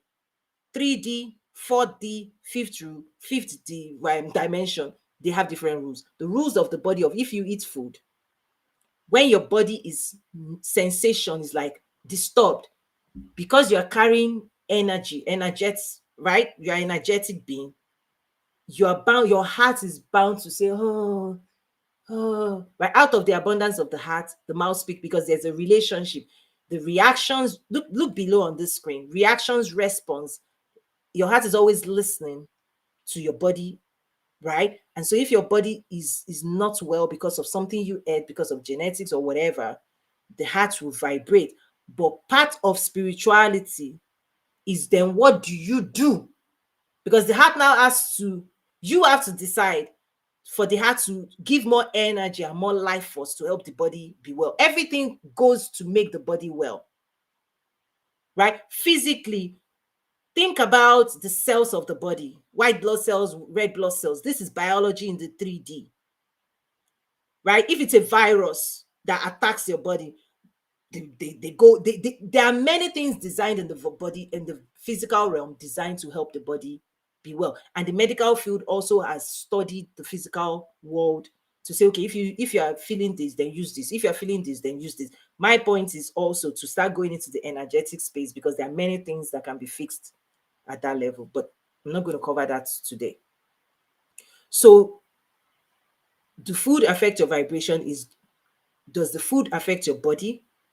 And how it affects your body will make you feel certain way, because the heart feels what the body is going through. So it's not a direct relationship. It's indirect. Is that whatever you're eating or not eating, whatever you're doing or not doing, okay, whatever the body is doing or not doing, however is whatever emotions is feeling, that is experiencing or not, ultimately the heart is the one that receives all of that submission. Okay. Um okay. Let's see this before I move on to 4 and 5. Thank you everybody joining. I hope you're having a great time. I think there's another platform we're not seeing their questions. I'm going to pull that shortly after this one. Let me see. The emotional attachments downgrade me to the lower, downgraded you to lower vibration. But when you're aware this attachment will depend. Can you be clearer? Is there some, because what you said is so general. It's like, let me bring that screen back. One of the things I say is be more surgical in your approach and in the way you talk to yourself, because many people, they summarize their life and they conclude that life is this and that and that, instead of being more surgical to identify the one thing or the two things that you need to fix or you want to work on. That's the superior way of being more surgical than just saying, oh, life is this, life is that, oh, everybody doesn't like you, nobody likes you, oh, your boss, everybody, your entire, it's like throwing away the baby and the bathwater. It's like if your teeth is stinking, you don't say bad teeth, you just brush it. Being surgical, being intentional, being more aware, being more intelligent in this stuff, having more knowledge should stop people from concluding all of their life is in a basket and is not worth it. Because this is what arrives at all the stuff of depression, this and that, is that many people, if you don't exercise your mind to handle polarities, and if you don't stretch your mind, if you don't condition your mind to be more intentional, more surgical, more deliberate, more clear, a mind that doesn't want to think too hard will summarize and conclude that the entire life is not what. This is wrong. It's a lie. It's a lying way of living, because it's like it disempowers you. It's like you feel helpless to fix your life. It's like, let's say your car, the tire went out, and you say, oh, this entire car is because it cannot move forward. Oh, this something wrong with your car. You don't even understand your car, and you just abandon your car and you start walking on the streets as if you don't have a car. That's what people are doing. Understand the tire went out, buy a new tire, fix the tire, and keep moving with your life. This is what I talk about self-therapy. Class 7 also, right? One of the classes I keep, right? In my school, there are many things I pack in those classes. Human Design Success Accelerator. How to apply self-therapy. By the way, people who don't even seek help is part of the problem, because this is a skill. Because if you go and sit down with a therapist, this therapist doesn't know your life, doesn't know your history. What they will be attempting to do, to help you do, is to dive into your inner universe and start searching for the virus.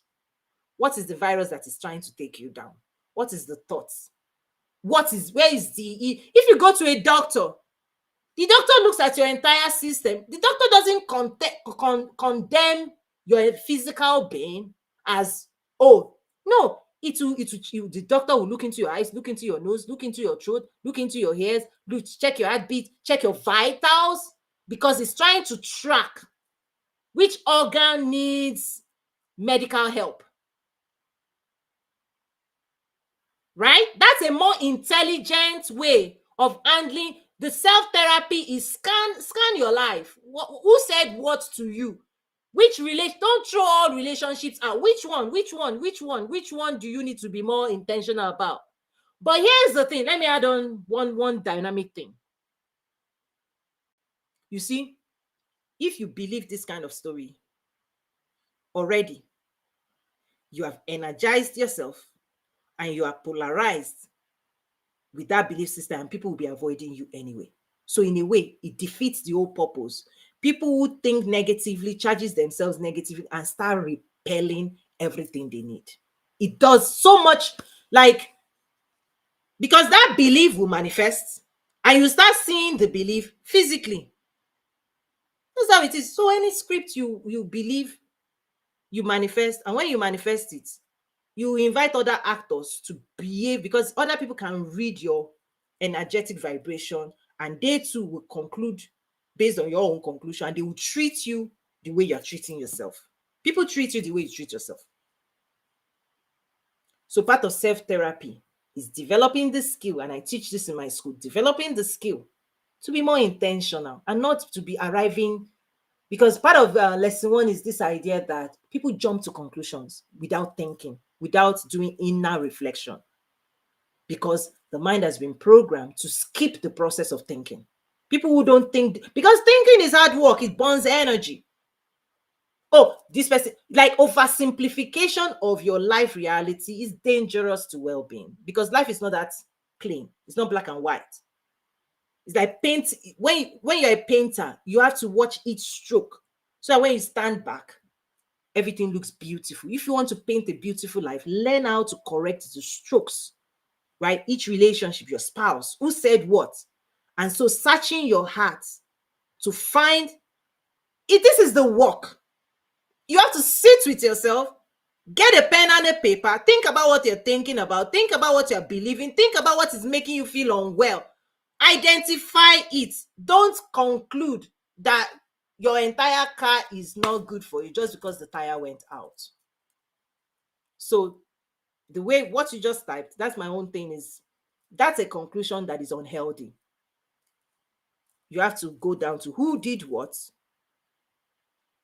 and what do you do to fix it, and how are you going to fix it, and how do you regulate yourself? That's your responsibility. And anybody that wants to skip that process, they will conclude and they will blame other people, and then they will complain, and nothing still changes, because even if you move zip code, you're carrying that mentality and that stuff. You will see what you believe everywhere you go. You can change houses, you can change jobs, you can change marriages. if you don't change what you believe about yourself and other people in relation with other people, if you don't change your internal fire, you will soon employ every other person to help you manifest your belief system. You can employ a new husband. You may marry, oh, I love you, I love you. Soon enough, you start seeing the same thing you saw in the last person, because you are the recruiter, and energetically, you actually have influence on how other people feel about you. People treat you the way you want them to treat you, based on what you believe about yourself. Whatever you accept, they will give to you. Whatever you don't accept, nobody will dare give you what you don't accept. People know who they can do nonsense stuff to. They do. They look at your eyes and say, see if you will tolerate it. And because you tolerate it of yourself, it's easy for other people to do to you. Anyway, that's another topic. So let's go to number 4 now. Make sense? The best thing you can do for yourself is to take the classes. That's my offer. Because those classes, in fact, early this morning, one of my students was, she was like, wow. She was recounting, like, if you want to change your life and elevate your life, you have to take more responsibility to learn new skills that will take you from where you are to where you want to be, because old skills will not fix this thing. The world has not been trained in this way. Number 4, and you can find information, my first name, my last name, .academy. Just type that into the browser and you can join us, okay? There, and make that investment. Okay, number 4 is quite chemistry. It's a lot. It's powerful stuff. Everything I'm sharing here, it changes, it makes you shape, right, how you manage life. So number 4, grab your pen. Your mind has the power to create and produce energetically charged up material that holds information and instructions on what your body should do physically. Thank you. Very good. Okay, very good answer. Listen, it's today's session is more of take it or leave it. Like, you see, that's where things are, is that people can believe whatever they want to believe. They can think whatever they want to think, and they can produce whatever they want to produce. That's really it. That's really it. Like, you can think, it's your heart, it's your mind, it's your body, it's your life. I'm just saying, I pray to God that you attempt to the best of your ability to optimize, right, yourself, so that you live at a higher level that your soul knows you deserve. Full stop. Right? And to do that, it requires you to level up intellectually. Your education cannot be average anymore. All the stuff they did in primary school system and everything, that stuff, it will get you a job, get you technical skill, but it was not designed to teach us this thing. So what are you going to do about that? Who's responsible? You have to invest in your own well-being, pretty much. And that's what my school is about, for wealth, for creators and all those things. So let's go 4 again. Please, I'll read it. You want to write this down and you want to ponder and process it deeply. The more you think about it, the more it will give you. It's like food. It will give you so much good stuff. Your mind has the power and ability to create and produce energetically charged up material that holds information and instruction on what your body should do, right? And what your life should look like. Let's break that down. When we talk about the mind is the software of life. It's part of the software. And it has so much power and control, and it's a coordinate, it coordinates so many things, unseen things. Let's put it that way. It coordinates so many things. And you see on this screen how I put it as a bridge. It bridges the energetic layer and the physical layer, and the heart bridges the spiritual layer and the energetic layer. And then the way they talk to themselves energetically, information, which creates vibration, and the frequency of that vibration is dependent on the thoughts and words right? The belief system, thoughts, words that is impacting and influencing your vibration. And the way God designed the mind, what is called the mind, right? So for me to understand one of the things, powerful things it does. So my husband is a chemistry professor. Okay. He always goes to the lab to be mixing up atoms and molecules, right? And mixing them up and observing the reaction and what emerges, what new things happen. When you mix this and this oxygen and hydrogen, what do you produce? Okay. When you mix nitrogen and this, yeah, because we all are studying creation and labeling it and calling it names. These things exist in the third dimension. Atoms and we are the ones trying to understand what did God create, and then we give it names, and then we study how they react to light, to air, the water, to sound. Right? Is that one of the things you need to know? Is that the energetic composition of all of these atoms and molecules vibrates at a frequency and behaves a certain way based on conditions they are put under. And I'm going to tell you, your mind, okay, behaves like a lab that takes energy, information, words, thoughts, beliefs, anything encoded as information. This mind, think of it as a chemistry lab. It does a lot of things. I'm just saying one of the important things it does. It is designed to take energy and information, and through God's design, fuse it together. And what comes out of it, when it fuses, when it's working on your nervous system, what it releases, chemicals. This is God's design.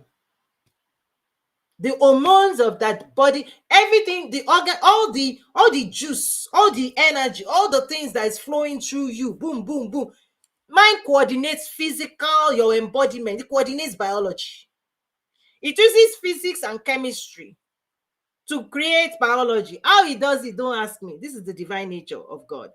If a man can go to a lab, take these atoms, takes oxygen, what we call oxygen, what we take hydrogen, mix them, say, oh, this is water.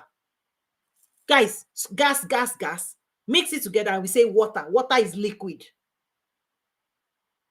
If a man can produce that in the lab, I'm saying your mind produces all kinds of liquid stuff in your body. Biology is controlled by energetics and information. You know, when Bible says in Genesis 1, God spoke and life came, is that the world, you are living in a world that is voice activated. Your mind is voice activated. There's also something advanced I will drop here. For those who are listening and paying attention, I want to go to really elevated dimension.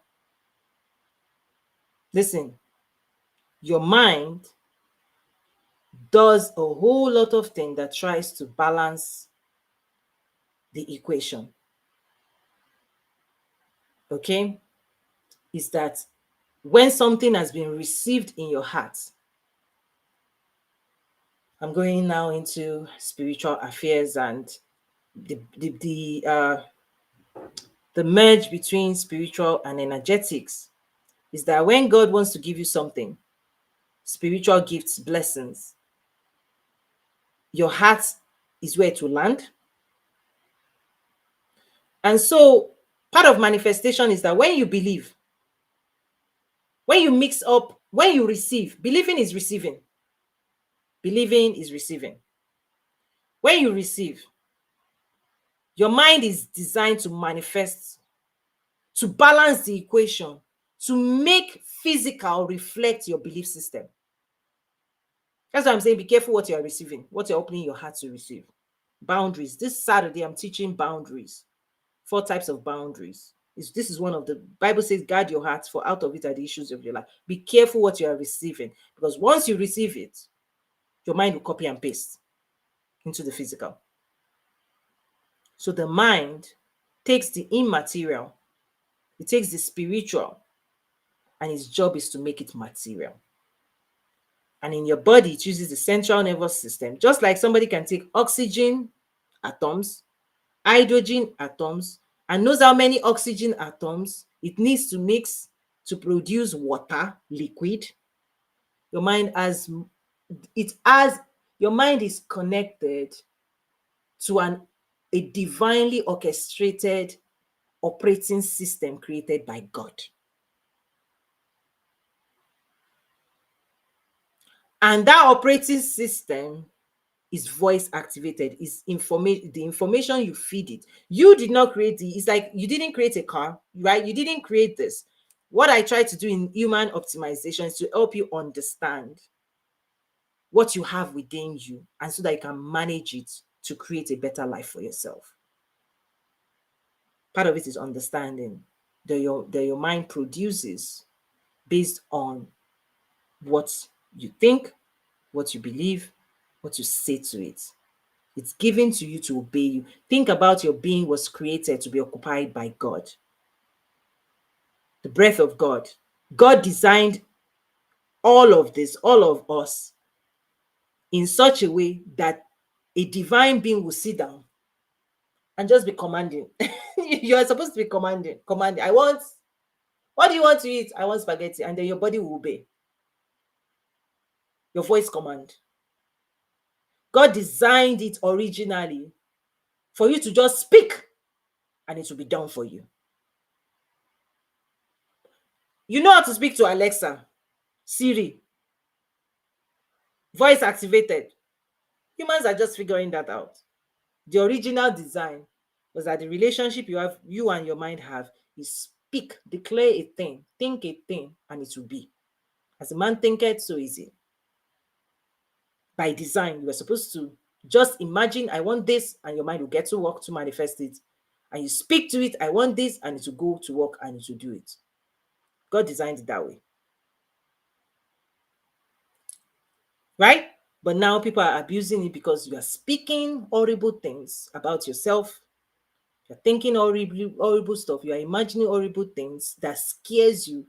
And why are you scared? Because the mind will just copy and paste, and then the body is agitated.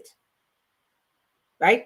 The body's like, ah! You've put the body in a condition it was never designed for. Instead of thinking happy thoughts, loving thoughts, kind thoughts, beautiful thoughts, feeding your mind to create beautiful realities for yourself through your thoughts, your imaginations, your beliefs, which you then produce a beautiful, like the equal life, and your body will be well. People today, this is the problem. That's why renewing your mind is your full-time assignment. Once you understand what I'm sharing, how serious it is, hopefully you elevate your life to this level where you are intentional and careful what you are permitting to rule your life. Move on to part 4. I'm sorry, 5. And yeah, and then I'll wrap up. Okay. Number 5. 5 ways to elevate your life, right? Human optimization. This is rooted in biology, spiritual psychology, right? Physics, chemistry, right? Light energy, quantum. Like, listen, I've been teaching, and this has been building up. There are classes that gives you stronger skill to boss, to be the boss, to be an authority figure, to have your agency. I also developed a class for parents, so you can pass this on, so that we can collectively, you can raise a new generations, fully optimized children that will not be afraid, that would act differently. They won't go through the things you've gone through. Because once you learn those classes, those 7 classes, you gain the skills. It will change your life. And then I'm also challenging you. Don't just stop there. Look at your children, start raising children that think differently. Start teaching these principles, right? I have a class for parents, and those classes have, playful, kid appropriate images, and I make it like literally could take it. It could be in a class of 7. I can take it to 7 like classes of young people, because the colors and everything is ideal, and for kids, it's kids friendly classes. Number 5. Whatever is created. Remember, 4 was your mind creates, produces whatever you believe. And the control you have is to be careful what you're saying, what you're thinking, what you're believing. In my school, I actually have classes on how to update your belief system to give you higher results, mindset programs to help you approach life in a positive way that gives you the right outcomes you desire. Okay. So, number five is saying whatever is created, now, whatever your mind creates, it is stored in your memory. If the mind has done it once, it's like if you go to the lab and you've produced hydrogen or oxygen or water or whatever, you see everything that the mind did, everything that professor did in the lab, it takes notes. Okay, this is what I did, this is what I did, this is how I mixed this up, this is what I did, this, and then it stores it. Okay, so I'm explaining I've not finished the statement, but I'm trying to help you understand what I'm saying and why I wrote it this way. It's very intellectually sound. Whatever is created is stored in memory and can be retrieved and repeated without much thinking. Thinking burns a lot of energy. The first time you see something, the first time you experience something, your mind gets to it does so much, or it goes to work, it's trying to figure it out. How do I do, what does this person want? How do I handle this? Like, it does so much work, it burns so much energy. And the mind doesn't want to do that a second time. So it keeps record of how it produced that emotion. So the next time the same thing happens, it will just copy and paste. It will just repeat it. This is what creates trigger. If you've been encoded and programmed to be constantly angry, when somebody says this, anger, emotion of anger is released inside you. So your body acts, repeats certain behavior. Now you are doing it without thinking anymore, right? By reflex, because it has created it so many times. It doesn't need to create and think again. It has stored so much memory to say, when this happened, just do this. It has told the body, if people do this, just do that. This is your response and your reaction to life in this dimension. When you see fire, run. When you see water, swim. When you see this, right? So the body is now on autopilot because the body has muscle memory. It has been trained to behave and react to life a certain way. From childhood, you've been talking a certain way, thinking a certain way, you've been wired a certain way. Your body has been trained and conditioned to respond to life in specific ways. That's training. Your body has been trained to be who you are. The longer you are, the older you are, the more training is solidified. Now you are 50. It's tough to change that stuff. Because now you have to think again to produce a new reality. You have to think again to change behavior. You have to think deeply again to encode yourself, to solidify a new behavior, to take new actions in life. This is the work. It's very practical. It's very, very practical. If you've been doing something, when somebody does this, do this, listen, the neural pathway is formed. You are formed. Whatever has been created is stored in your memory, and it will be retrieved and repeated without thinking. Autopilot. The body's on autopilot on many, many things. You like what you like, you don't like what you don't like. That's why people say, this is who I am. Take me as I am. But if who you are is not moving you forward, if who you are energetically is leaving you stuck beneath your highest, fullest potential, what are you going to do about it? Stay in that programming of limitation, of fear, of doubt, of anxiety, are you going to stay there and rot there? I'm very direct. This is the fierceness. This is the message of the day. It's comfortable to stay there because it's a program. But the uncomfortable thing is to rewire yourself and retrain yourself for higher dimension. And this is the assignment of the day. You can consume content all you want. It won't fix it. Content won't fix your programming, because what's going to fix your programming is to think again, to believe again. A different story. It's an inner work that requires you to dedicate your life and soul to that work. It's such a lot of work. Dedicate the next 1 year.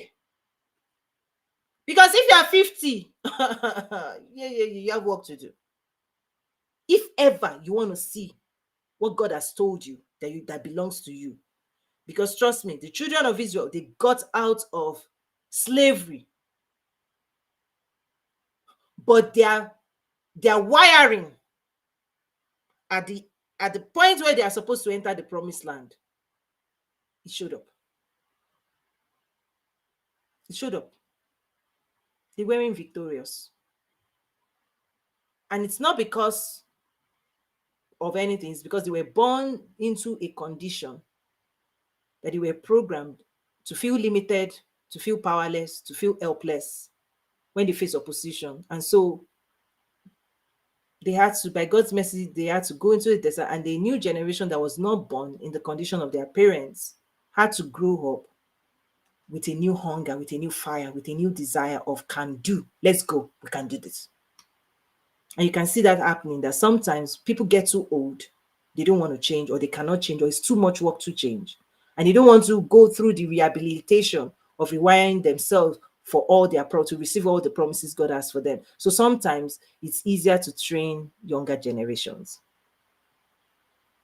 Yeah, it's easier to train people who haven't been formed, programmed to think, right? Because it's tough to, they say you can't train older, right? Is that unless those, like the people who are right above a certain age, unless you submit yourself fully, you surrender your entire being to your full transformation, and you are coachable and you are trainable.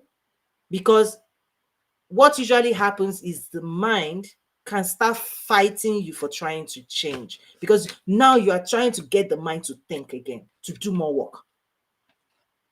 Yeah. If he doesn't want to think, the man will say, what's the big deal? You've already created a life, you have money, you have family, what else are you looking for? This is the success. Listen, I don't want to listen. Because now you have to take your mind on a new journey where your mind has to wake up again.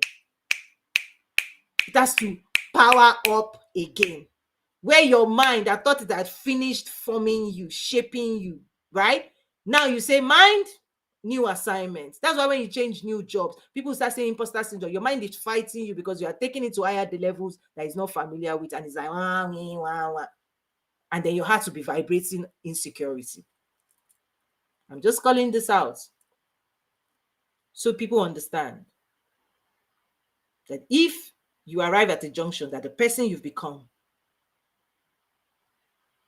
cannot function at the heights God is trying to take you, please submit yourself, let God rewire you. You'll see him do all these things in the Bible. Change Abraham's name, engage with Moses, have conversation. Like sometimes you think it's a combative conversation. Like, Moses, I'm sending you to go and rescue the people. Moses says, I can't speak. Why? God said, but who gave you the mouth?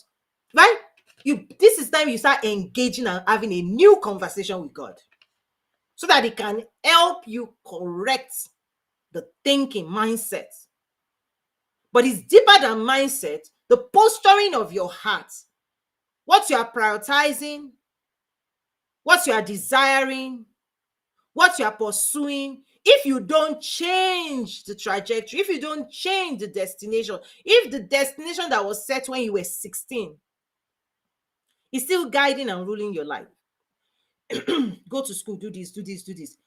If you're still running, if you're still running your life on script, old script of limitation, you can't do this. If you're this, you can't do that. You've scripted your mind to be in denial, to feel limited, to feel disempowered. And now God wants to take you to a powerful place of ownership. Listen, you have to change your mind. That mind, you have to change the programming of your mind. And it's a long, I wish it's not overnight. It's a long process. That's why my school, I'm not saying it's not one course, it's not two courses. Listen, it's programmed to help you renew your mind, check in with your heart, release energy, transform. It's a full transformation. That's your quantum leap experience in my school. And you have to give it at least a year. Because as you're trying to fix this, something else will pop up. As you're trying to fix it, something else will help up. You think you want to build a business. The business wants to build you. God uses it to rebuild you. New wine skin. The hold must be shed away. The memories, the trauma, the pain, the struggle, they're real, but you have an option. Do you hold on tight to that reality, the past, or do you recreate? Do you create a new future for yourself? And to create a new future, your mind and your heart must get on the same page, and you must be ready to take action, new action in a new direction. Until you do that, people are roaming around in circles, repeating patterns of behavior, right? Because your mind knows how to create your past. It doesn't know how to create your future. You have to train it and feed it new instruction to create a new path into the future. It takes a lot of rewiring, because your mind will take new instruction and then will reprogram your brain. When we talk about anointing, you have to anoint yourself for higher dimensions of success. So to elevate yourself and to optimize yourself for higher capacity, higher results, your mind must go along. You must feed it the instruction, because it's now going to inscribe new patterns of behavior on your brain, your physical brain, and then your brain will rewire and send the power to your body. You show up a different person. So I see people consuming content here and there, but nobody's telling them, sit with yourself. Don't be rushing all over the place, because what happens is, if you attempt to do physically what you are not empowered to do spiritually, emotionally, you fail. People, when you say fail, what is failure? I always say learn fast. But if you don't want to be a student of life, just think about this experience you've just gone through right now.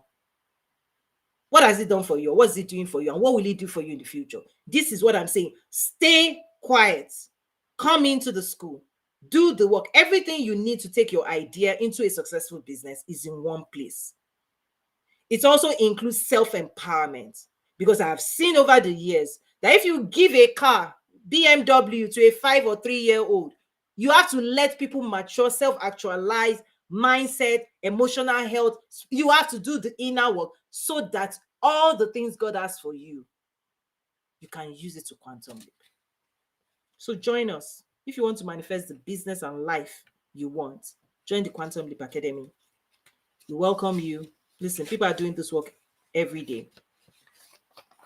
And who are you waiting for? Who are you waiting for? What are you waiting for? Who are you waiting for? Prioritize this. It's the only thing for me. It's the only, if like, I do a whole lot of work at the highest levels in the world of business, government. Some of the things I hear, I just realize nobody cares about anybody. Listen, nobody's going to fix your heart, your mind. Nobody's going to do this. If you can't leave it as an abandoned project. Prioritize your own inner well-being. And trust me, when you do that, you'll be able to move forward in the world better. That 1-year investment in your soul would help you achieve results people haven't achieved in 30 years. Because I bet you, this time you've spent with me, already it has unlocked some deep-seated things for you. Imagine if you prioritize fully, daily, you do this, who you become. Just imagine that. Unstoppable. Unstoppable. Because when people don't do this in our work, what I have seen is they struggle, a lot of emotional struggle physically. Why? You don't have the knowledge, you don't have the internal alignment, you don't have the internal belief system, right? You've not done the work, your heart is closed. And by the way, all the relational things people go through that makes people have hurt and pain in their heart. You need your heart to produce, right? Higher levels. But when people are still producing lower levels, yeah, you're producing anyway, you're manifesting anyway. You're already manifesting what's in your heart. Oh, this, oh, that, this person did this, and you're supposed to break up with some of those things, because they're stealing your energy is already entangled in low dimensional stuff already. You have the power, but the energy you are taking out from your reservoir is creating internal disturbances instead of producing greater results. What are you going to do about that? Leave it as is or fix it? All up to you.